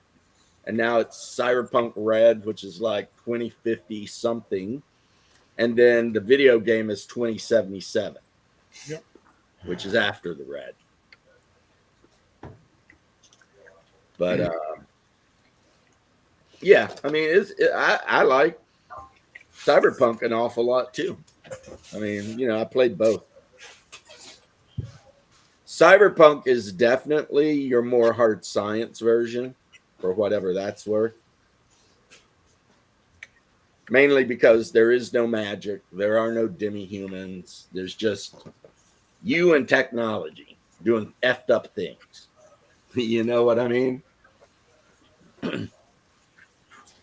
But even with the new one, Pondsmith had to back off of some of the edginess of the original ones. There was an Iron Crown Cyberpunk game that came out around the same, like a year or Of two course there after. was. But it was like a class and level, which really just didn't. It didn't. There was a jive with what I Rollmaster thought. Yeah, it was version. Rollmaster. Yeah. And also Games Workshop, if you played the original Traveler 2300, they had a book called Rotten to the Core, and it introduced basically cyberpunk and cybertech and all that shit. And they And it also was had about the Earth 2300 book, which is all cyberpunk stuff. Yeah. And then Rollmaster and Hero Games both had Cyber Earth. There was a Cybernet. version of Cyberpunk that you can run through Legend of Five Rings, Is there? and it's really good. Kai, I'll ask Kai to give me that piece because that's one of the beefiest lore textbooks I've ever read. Huh. Really good stuff, though. In let me think. In Cyberpunk Red, there's a online fantasy role-playing game that your characters can play. So you can literally jack into this role-playing game, which is like like the Matrix, but it's like completely fantasy. You can play an elf or a dwarf or whatever. I always thought that was the weakest part of the Cyberpunk games was the net hacking stuff. It was They fixed it It in was Red. so intrusive and Yeah, they fixed it in Red. They fixed it. How they fixed it? Well, So the it's all internet local blew up. networks. Yeah. Everyone is on their own private network. If you want to jack in anyone's network, you got to be within a certain distance to their routers. And I mean, you can try to go onto the old internet, but chances are you'll just die. Because of all the black ice and Because it's local nothing guys. but swarming black ice and crazy viruses. Yeah. So you have to bring the fucking Netrunner with you now, which Yep. I guess is good if you want to play a Netrunner. But no one ever wanted to play a Netrunner. They always just hired NPC Netrunners, And Yeah, then that's a the better way other to thing handle it. is the Netrunner has what's called an overlay. So they can turn on their deck as an overlay so they can do all their net running while they're actually doing meat stuff in the real world. But if they do that, they get penalties for both things. You know what I mean? If they're not concentrating on. But yeah, so it's kind of like, you know, those movies where you see the guy and there's all the stuff and he's like touching the air and spinning stuff and whatever. Except, you know. I'm a big fan of Johnny Mnemonic. Watch yourself here, James. Yeah, it's like that. That is a fan that's probably, aside from the John Wick series, that's probably my favorite Keanu Reeves movie. Wow. I know I have a very low bar. No, I was just thinking you would pick Johnny Mnemonic over Point Break. Every day. Oh God, Point Every, Break. every fucking day. Every day ending in Y. Really? Point Yep. Break is awesome. It had Point, Swayze. Point Break is good. It had that crazy, what's his name, that crushed his head on a motorcycle. Gary Busey. Yeah. I mean, it had like everybody, man. My friend Gary Busey's got a great big head wound. Yeah. They did that sketch. I think it was on Mad TV. I think it was Christopher Walken's Psychic Friends Alliance. It was just going, my next guest, my friend Gary Busey. He's got a great big head wound, so he's nice. It was really well done. It was really funny. That is funny. It was right up there when they had Christopher Walken on SNL, and he did the trivial psychic guy, who was basically making fun of his Dead Zone character. Where he's like, you know, you're gonna buy an ice cream tomorrow. You're gonna eat it too fast to get ice cream headache. And you know, you're gonna leave the coffee in the taxi. You know, like trivial psychic. Bear, did you ever like the Walken family reunion on Saturday Night Live? Never saw it. Oh my God! It's like all the bad Saturday Night Live actors get to go out and do their Walken impressions because they're all related to them. It's kind of funny. Well, listen, baby, if you want bad Walken, I've got you covered. You do a good job. I Let me do tell bad you. Walken. I do bad Sean Connery. I do bad Jesse the Body Ventura. I do Actually, bad you're Schwarzenegger. Jesse and the I do Body is bad, fucking Hulk amazing, Hogan. dude. Jesse the Body is a moron. But you say that because you've never lived in the Baja. I was a Navy SEAL. you don't get to be a Navy SEAL and the governor of Minnesota by being a moron. Yeah, well, You know what? I would agree with that. I love mean, your impression that of might Jesse. not be the popular opinion, but yeah, you don't get to be a Navy SEAL and the governor of Minnesota by being a dumbass. Yeah, he only got to be the governor of Minnesota because the other two idiots were worse in popularity than them. I'm sorry. I live here. You guys don't. When he doesn't live there anymore. I live in the Baja now. It's nice. Aliens. No, he still has a house up here in White Bear Lake. I'm telling you that now. My son lives there. He likes to have parties. When NBC made the Jesse the Body Ventura movie, and it made sense as to why he ran and won, I knew that he wouldn't last because NBC was behind him, which meant they were there to watch him fall. Yeah, he was really, really libertarian. Yeah. I remember he used to have like the TV show where he's always like trying to sneak on to like Area 51 or some shit. Me and conspiracies. I don't know if you know that or not. I built Area 51 when I was a Navy SEAL. All right, Yeah, so well, me and Jesse the Body Ventura went over to. We went and saw all the guillotines. The hell is that? Is that the fucking throat cancer Bobby Heenan? What was that?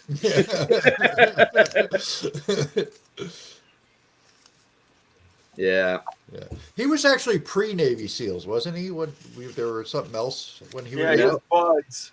Budds. He's a buds. No, I remember there were people trying to say he wasn't a Navy SEAL, but my buddy had a Navy SEAL book from like the 80s, early 80s, late 70s, and it had lots of pictures of the guys in Vietnam, and no fucking shit. There was one picture of fucking Jesse Ventura in full kit, and you're like, holy fuck, that's Jesse Ventura. So, you know, people can talk all the shit they want, but... Well, the SEALs consider them SEALs, so, I mean, they're the authority as far as I'm concerned. Yeah, exactly. If the Navy SEALs aren't going, no, you're full of shit, you weren't a SEAL, I think we can say safely he was a SEAL. Like right now, the Navy SEALs are still kind of pissing on Chris Kyle's corpse. I don't see them pissing on fucking Jesse the Body, okay? Well, that's because they know I'd snap it off. That's right. You know what I'm saying? Well, Chris Kyle if there's any reason to vote, tall tales. Yeah. If there's any reason to vote for Jesse Ventura, it's because he was in Predator. Yeah. There you go. Tyrannosaurus. Yeah. Like alien. Yeah. Ain't got time to bleed. Ain't got time to duck. Good God, that line is so fucking machismo. That's the whole point. That's exactly the point. That's a movie where two grown men do a high five grip and we focus on their giant glistening biceps. How much more fucking machismo do you need? Literally, women across America splooshed at that moment in the theater. Do you understand? Like, the machismo made people turn gay in the audience when it hit them. They were like, suddenly I want Arnold Schwarzenegger. Like, it was insane. That movie needs to be put in Schwarzenegger and Carl Weathers. Baby. Yeah. Yeah, I've never seen a movie get so much accreditation 30 years later. But here's Predator. Because Predator is the perfect action movie. Man, I don't even know. I don't know. Like in every way. Because there's Aliens. Aliens is good. Aliens is a good movie. Predator is a good action movie. There is a difference, sir. It's not even that. It's like Predator tricks you because it makes you think you're going to watch a military action movie, and then like halfway through, it's like, oh shit, survival against some kind of Cthulhu monster or some shit. You know, everybody's dropping dead. You know, getting found skinned, hung out of trees and shit. I mean, have you ever seen the still pictures of the original Alien when Van Damme was playing it? The fucking orange fucking mandible. Oh, it is so bad. It is so bad looking. Pardon me. Yeah, that thing looked terrible. It looked like something out of a Canon film special. I don't think Canon would ever have let that fly. All right, first of all, and you don't know your Canon films, sir. And I have a documentary we should watch tonight, which is all about Canon films. Secondly, sorry, what's that? I might just be there for that because I love Canon films. All right, well, we'll do it at 8 o'clock on my Discord. We'll throw on the documentary about Canon, about Golan Globus. I love the only thing better than Canon is Hammer. No, Hammer's good. That's the point you're not understanding. Hammer's good. Hammer's great, dude. Canon is just... Has James, have you ever coked up Israelis in fucking Adidas suits throwing money at people and going, make it bigger, do more, come on, let's go. Like, it's insane. James really want to choose Tromaville. So anybody remember those No, movies? I was talking shit about a guy I knew that was into all that trauma stuff, and I stopped hanging out with him because I was like, dude, you are too weird, and I have kids. James, you ever seen I Alex? don't want you around me with your Romeo and Juliet and your, Legend of the Overfiend bullshit. Hey, Sergeant Kabuki Man NYPD is an awesome film. Right. Get out of here with that shit. It's funny. No, it's funny as fuck. I'm sorry. Meanwhile, I never can get tired of New Jersey's watching first superhero. Christopher Lee killing people. No, Hammer are good films. That's the difference. Trauma's garbage, but there are two trauma films I will always have a soft spot in my heart for. Sergeant Kabuki Man NYPD, because it's so fucking stupid, and Frankenhooker. Frankenhooker had us pissing our pants laughing in the theater when we saw it at the Fantasia. We were dying laughing when she's walking down the street doing her Frankenhooker. She's like, hey, sailor, want a date? And we're just like, what the fuck is this? It was amazing fun. Didn't they do Surf Nazis Must Die? That was a Yes, sir. classic. Man. That was an absolute classic. I mean, you That's a shit. had Nazis Must Die is an awful. you had Christopher Lee, Peter Cushing. Alec friggin- Guinness. Alec Guinness ever do any Hammer films? I don't know. I think he might have. And like in one movie, Christopher Lee would be Dracula, and in the next movie, Peter Cushing would be Dracula, and Christopher Lee would be like fucking Who was the guy that was shirt? always out to kill Van Dracula. Helsing, yeah. Yeah, they Who's the- switch back Yeah, and there's forth. just remember, who was the blonde chick who was in all those movies who got tired of doing them because she's like, I'm tired of being a lesbian vampire. This is really getting exhausting. What the fuck was her name, that actress? I remember there's like a whole thing where she quit. They were like, we want you to come back for this. And she's like, no, I'm not biting any more cleavage. No. Oh man. I know who I thought was like one of the most beautiful women of all time in any movie of all time ever back when I was a kid. Elkie Sommer in the original Wicker Man. Nope. Even though watching her smack her ass and dance around was pretty funny. The main vampire in Life Force. Oh, Matilda May. Yes. Oh my God. Never saw Matilda that. May is stunning. Like she's insane. We watched She's still hot. Life Force on my Discord a few months back, and it was Still. just like, Still hot. dear God. She's still hot. Well, she's French. They don't age until they die, and then they age really quickly. Yeah, like they're 35 until they drop dead. And then all of a sudden they turn to dust. Yeah, exactly. You know. Well, anyway, I didn't know her name, but I always thought she was just absolutely gorgeous. Oh, okay. I remember her from some stuff. Okay, Mhm. yeah, I'm looking at some picture. Yeah, Yeah, she's still completely plowable. Well, she spent the majority of that movie just walking around buck ass naked. Yep. That you're not bitching, that are was you? like 90% of her time on screen was just buck ass naked walking around. If you like her and you want to see more of her, there's another movie called The Jackal where she's in that. Are you talking about the one where what's his name's an assassin? Bruce Willis is the Jackal. He's the assassin. Richard Gere's the guy out of prison. Yeah, shot in Montreal. Yeah. yeah, that was a remake. The original had the dude who played Montgomery in. Last Day the Jackal. Wasn't it the same movie though? Basically, wasn't it? A remake? Ultimately, yes, it's a loose take on it. Yeah. And you're thinking of What Yes, actress are we yes. talking about now? Matilda? Matilda May. May. She's the star. She's in the movie Life Force. Life Force, yeah. She's the reason why you watched it fucking 4 times and ruined the tape. Dude, I was, what, 14, 15 when that fucking movie came out? Yeah, that was That's all I got to say. Oh, now I remember her. I'm looking at an older picture of her. Now I see a younger picture of her. Oh, yeah, she was a hottie. She still looks good. Yeah. Don't raise and shame, buddy.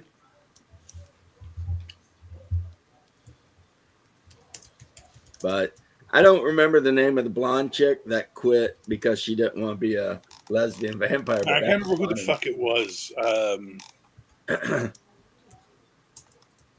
It's kind of like the woman that played Tasha Yar quit Star Trek because she didn't want to get typecast. Oh, as Crosby. Crosby, yeah. That was Fucking Yeah. Crosby. That stupid bitch. like what? All I gotta say. yeah. Like, you're very arrogant. Ingrid Pitt. That was her name. Thank you. I was looking up the fucking the trivia right now. I mean, she was She also did what they in the call original Pet The Cemetery. Karnstein trilogy, which is the Vampire Lovers, Lust for a Vampire, and Twins of Evil. Ah. How about Dungeons of Dr. What's it? Sadisto or whatever. So here's my if I could make a raisin immortal for life, it would be Sybil Danning. I'm a big fan of the Sybil Danning. I liked Halloween Part 2. I liked a lot of bad movies she's in. So chick basically, with what you're Weird telling me Science is was you're hot. really, Yeah. really, Yeah. really into 80s glam strippers, is what you're telling me when you say Sybil. I would. I have. There's probably been over 500 times I've masturbated to that woman. Okay. Wow. Wow, I gotta go. Whoa! I'm not, This is going into the TMI zone. I'm not good with Oh, this. that's not TMI. What the fuck? All I'm saying is that you can keep certain things to yourself or just imply them. I have had a crush on Sybil Danning since I was a young man. Clearly, And, man, your teenage room must have looked like a Jackson Pollock painting under It black. was horrible.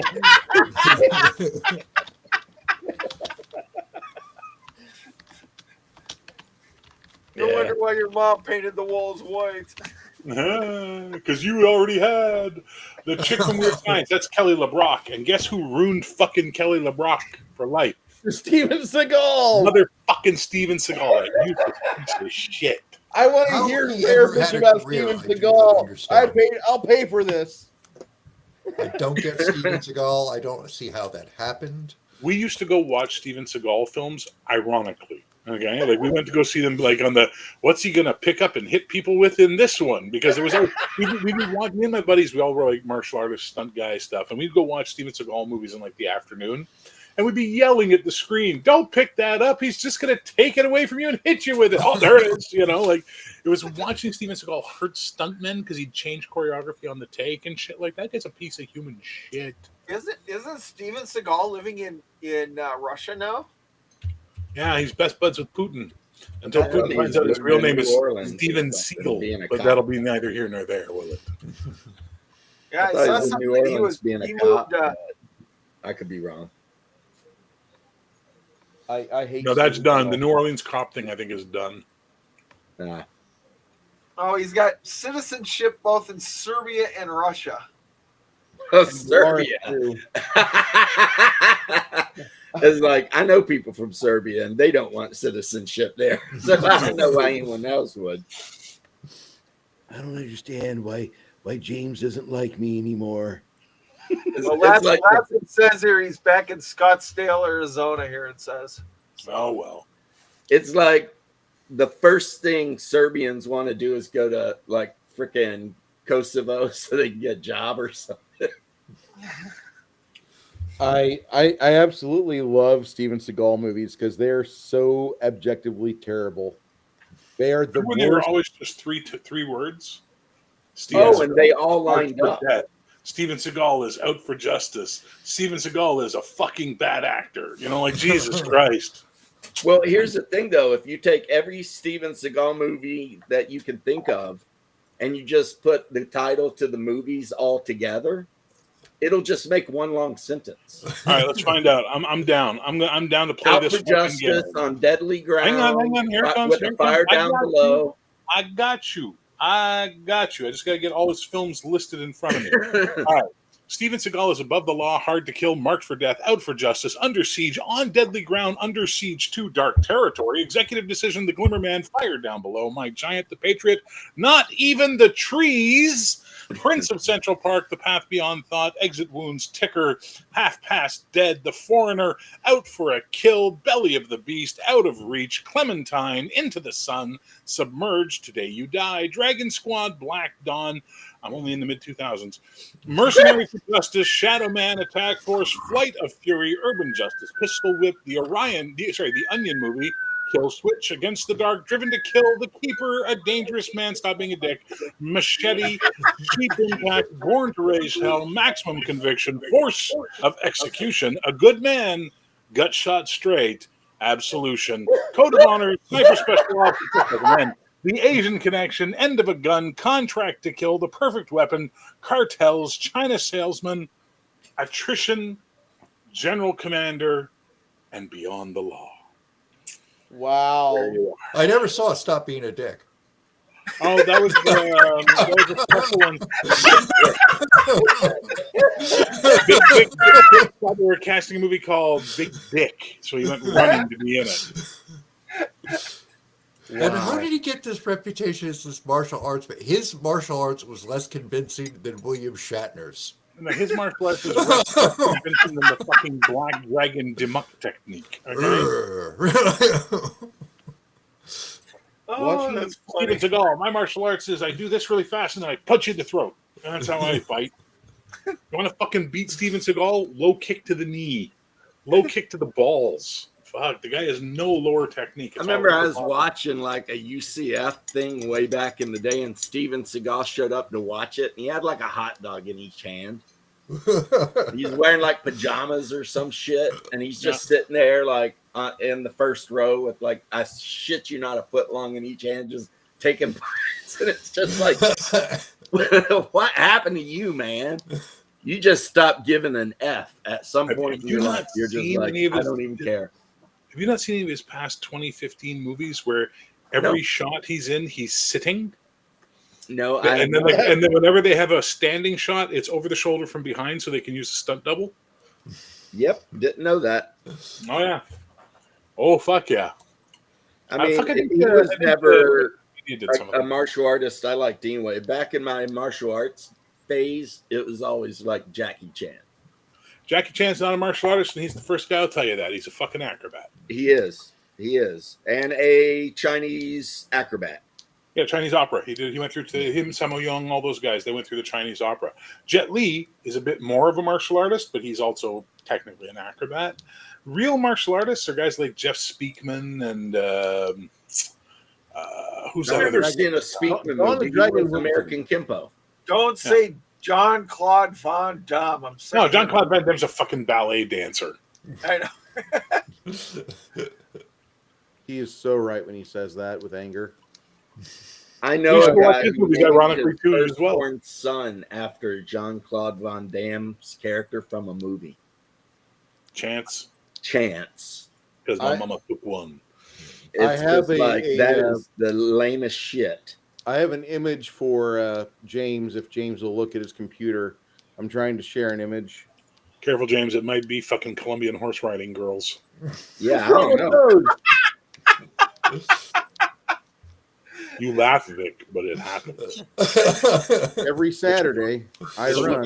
We can't even say Colombian marching powder. Well, what do you think's keeping the horses going? Oh my goodness! Oh my god! I don't believe he's eating a carrot. So no, I think if he was eating a carrot, that's called aging badly. What is he using for hair product there? Shoe polish, black paint. I love this image. There's a GIF of him actually eating through all of that carrot, and Lukashenko is the guy that's giving him the carrot to eat because he wants him to be healthy, and Steven Seagal is like kind of upset. He's in Belarus, and Alexander Lukashenko is there with all these carrots to give to Steven Seagal because Steven Seagal is this fat, bloated mess. And he's like, here, if you eat these, you'll be healthier. And fucking Steven Seagal just completely powers through one in less than like 40 seconds. It's great. Remember in Out for Justice Type 2. In every fucking Jean-Claude Van Damme film, they would have to explain why he had this accent. He's from France. He's from Belgium. He's Cajun. He's from Quebec. He's Cajun, yeah. But in fucking every Schwarzenegger film, that's just what he sounds like.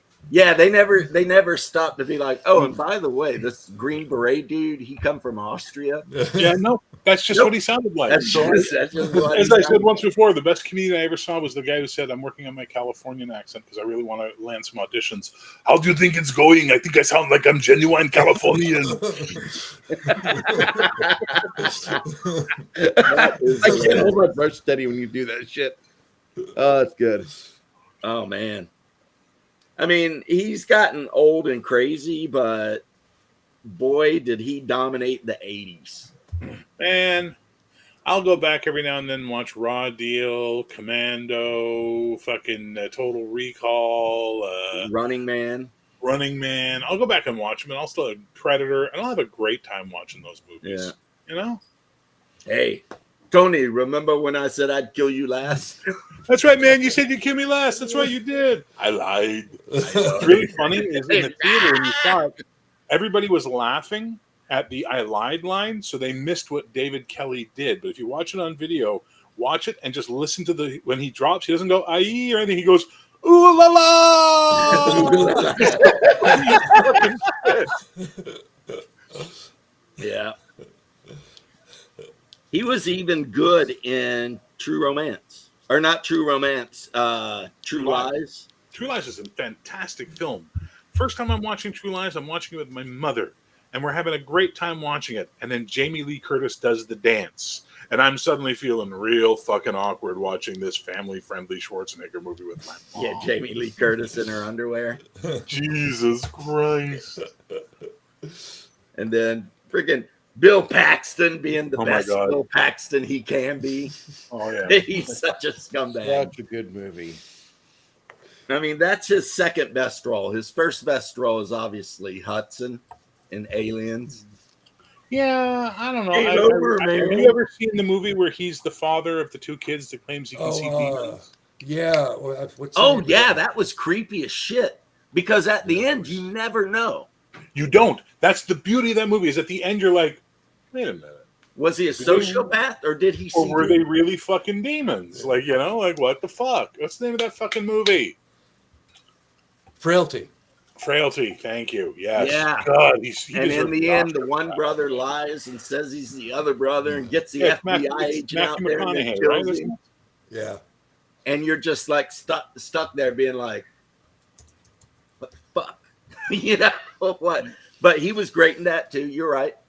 Yeah. But I mean, I just love it when Hudson finally loses his shit when the aliens are coming in. He's like, get some. You want some? Come on in. They drag him off and kill him, but he didn't go out like a bitch. Nope. The whole movie is kind of acting a little bit But like a it's bitch. really funny. The only person who goes out like a bitch in that entire movie is fucking Paul Reiser. Or is it Paul Reiser's character. What the fuck's his name? Burke. Burke. Burke goes out like a bitch. Everybody else, even fucking Gorman goes Yeah, out. even well. the lieutenant. Yeah. You know, Gorman and fucking Vasquez, you know. In the end, in the tunnel, and he pulls that hand grenade out. You always were an asshole, Gorman. Yeah, You know, always like, were an asshole. fuck, you know, like Bam. that's where you know when you have the power team at the time of James Cameron and Galen Hurd working together like that, you got fucking amazing shit. Near Dark. Right. Near Dark is a Galen Hurd film that he helped her Oh, with. Near Dark. Bill It's like Paxton the as a Sabat crazy movie. vampire. No, it's a movie about a Sabat pack, man. It is. I love when they're trying to teach the one guy to kill and they go into the bar and Bill Paxton's just fucking with people. Oh yeah. I hate it when they ain't been shaved. You know, it's like, That But movie you're is looking so good. good. Yeah, and it Chet had Goldblum's what's his pretty name? awesome. Also from Aliens, Jeanette Goldstein, Lance Henriksen. Henriksen. I love that when they're in the hotel room and the guy's like, "You were in the war," and he's like, "Yeah, we lost." Yeah. Because he's all got the Confederate flags all over. Why are you still awake? We keep odd hours. Yeah, we keep on. No, Chet from Weird Science still has one of my favorite lines that I have quoted many times in real life conversation, which is, "All right, you die. She walks out of here with a severe limp." Chet is so good. That's 2 Weird Science comments in one night. That means I gotta watch Weird Science. Oh, and the other thing though is in Weird Science, the freaks that roll in on the motorcycle, that is the dude from That's the Roadrunner dude 2. from that's the dude Or from Road Warrior. Road Warrior 2. Yeah. Yeah, that's the dude. What they called him, the Dog of War, but he had a name. I don't know, but it's just like my papi, my dog of war. Fuck that guy. Yeah. I am the Lord Humongous. Just walk away and I spare you lives. I don't think he's going to. Tonight, we're going to be watching on my Discord, starting in 45 minutes, Electric Boogaloo, The Wild Untold Story of Canon Films. And then we're going to watch Weird Science. When what's her name turns freaking Bill Paxton into like this giant nasty toad thing. Turd monster, yeah. Yeah, it's just like, come on, man. Well, gentlemen, I think I'm gonna bail here. Been at this I think computer that's a for hours. good time for everybody, actually. Mm-hmm. We've been BSing around. Gentlemen, it's been a pleasure. Well, sort of. Anyways, you reprobates, have a You can good go night. stick your head up your ass, Vic. That's what you can do. Right. You do your toe, Bird. It's been real and Night, it's been fun, but it ain't been real fun. It's been swell, but the swelling's gone down. See you guys later. Later, man. Later on.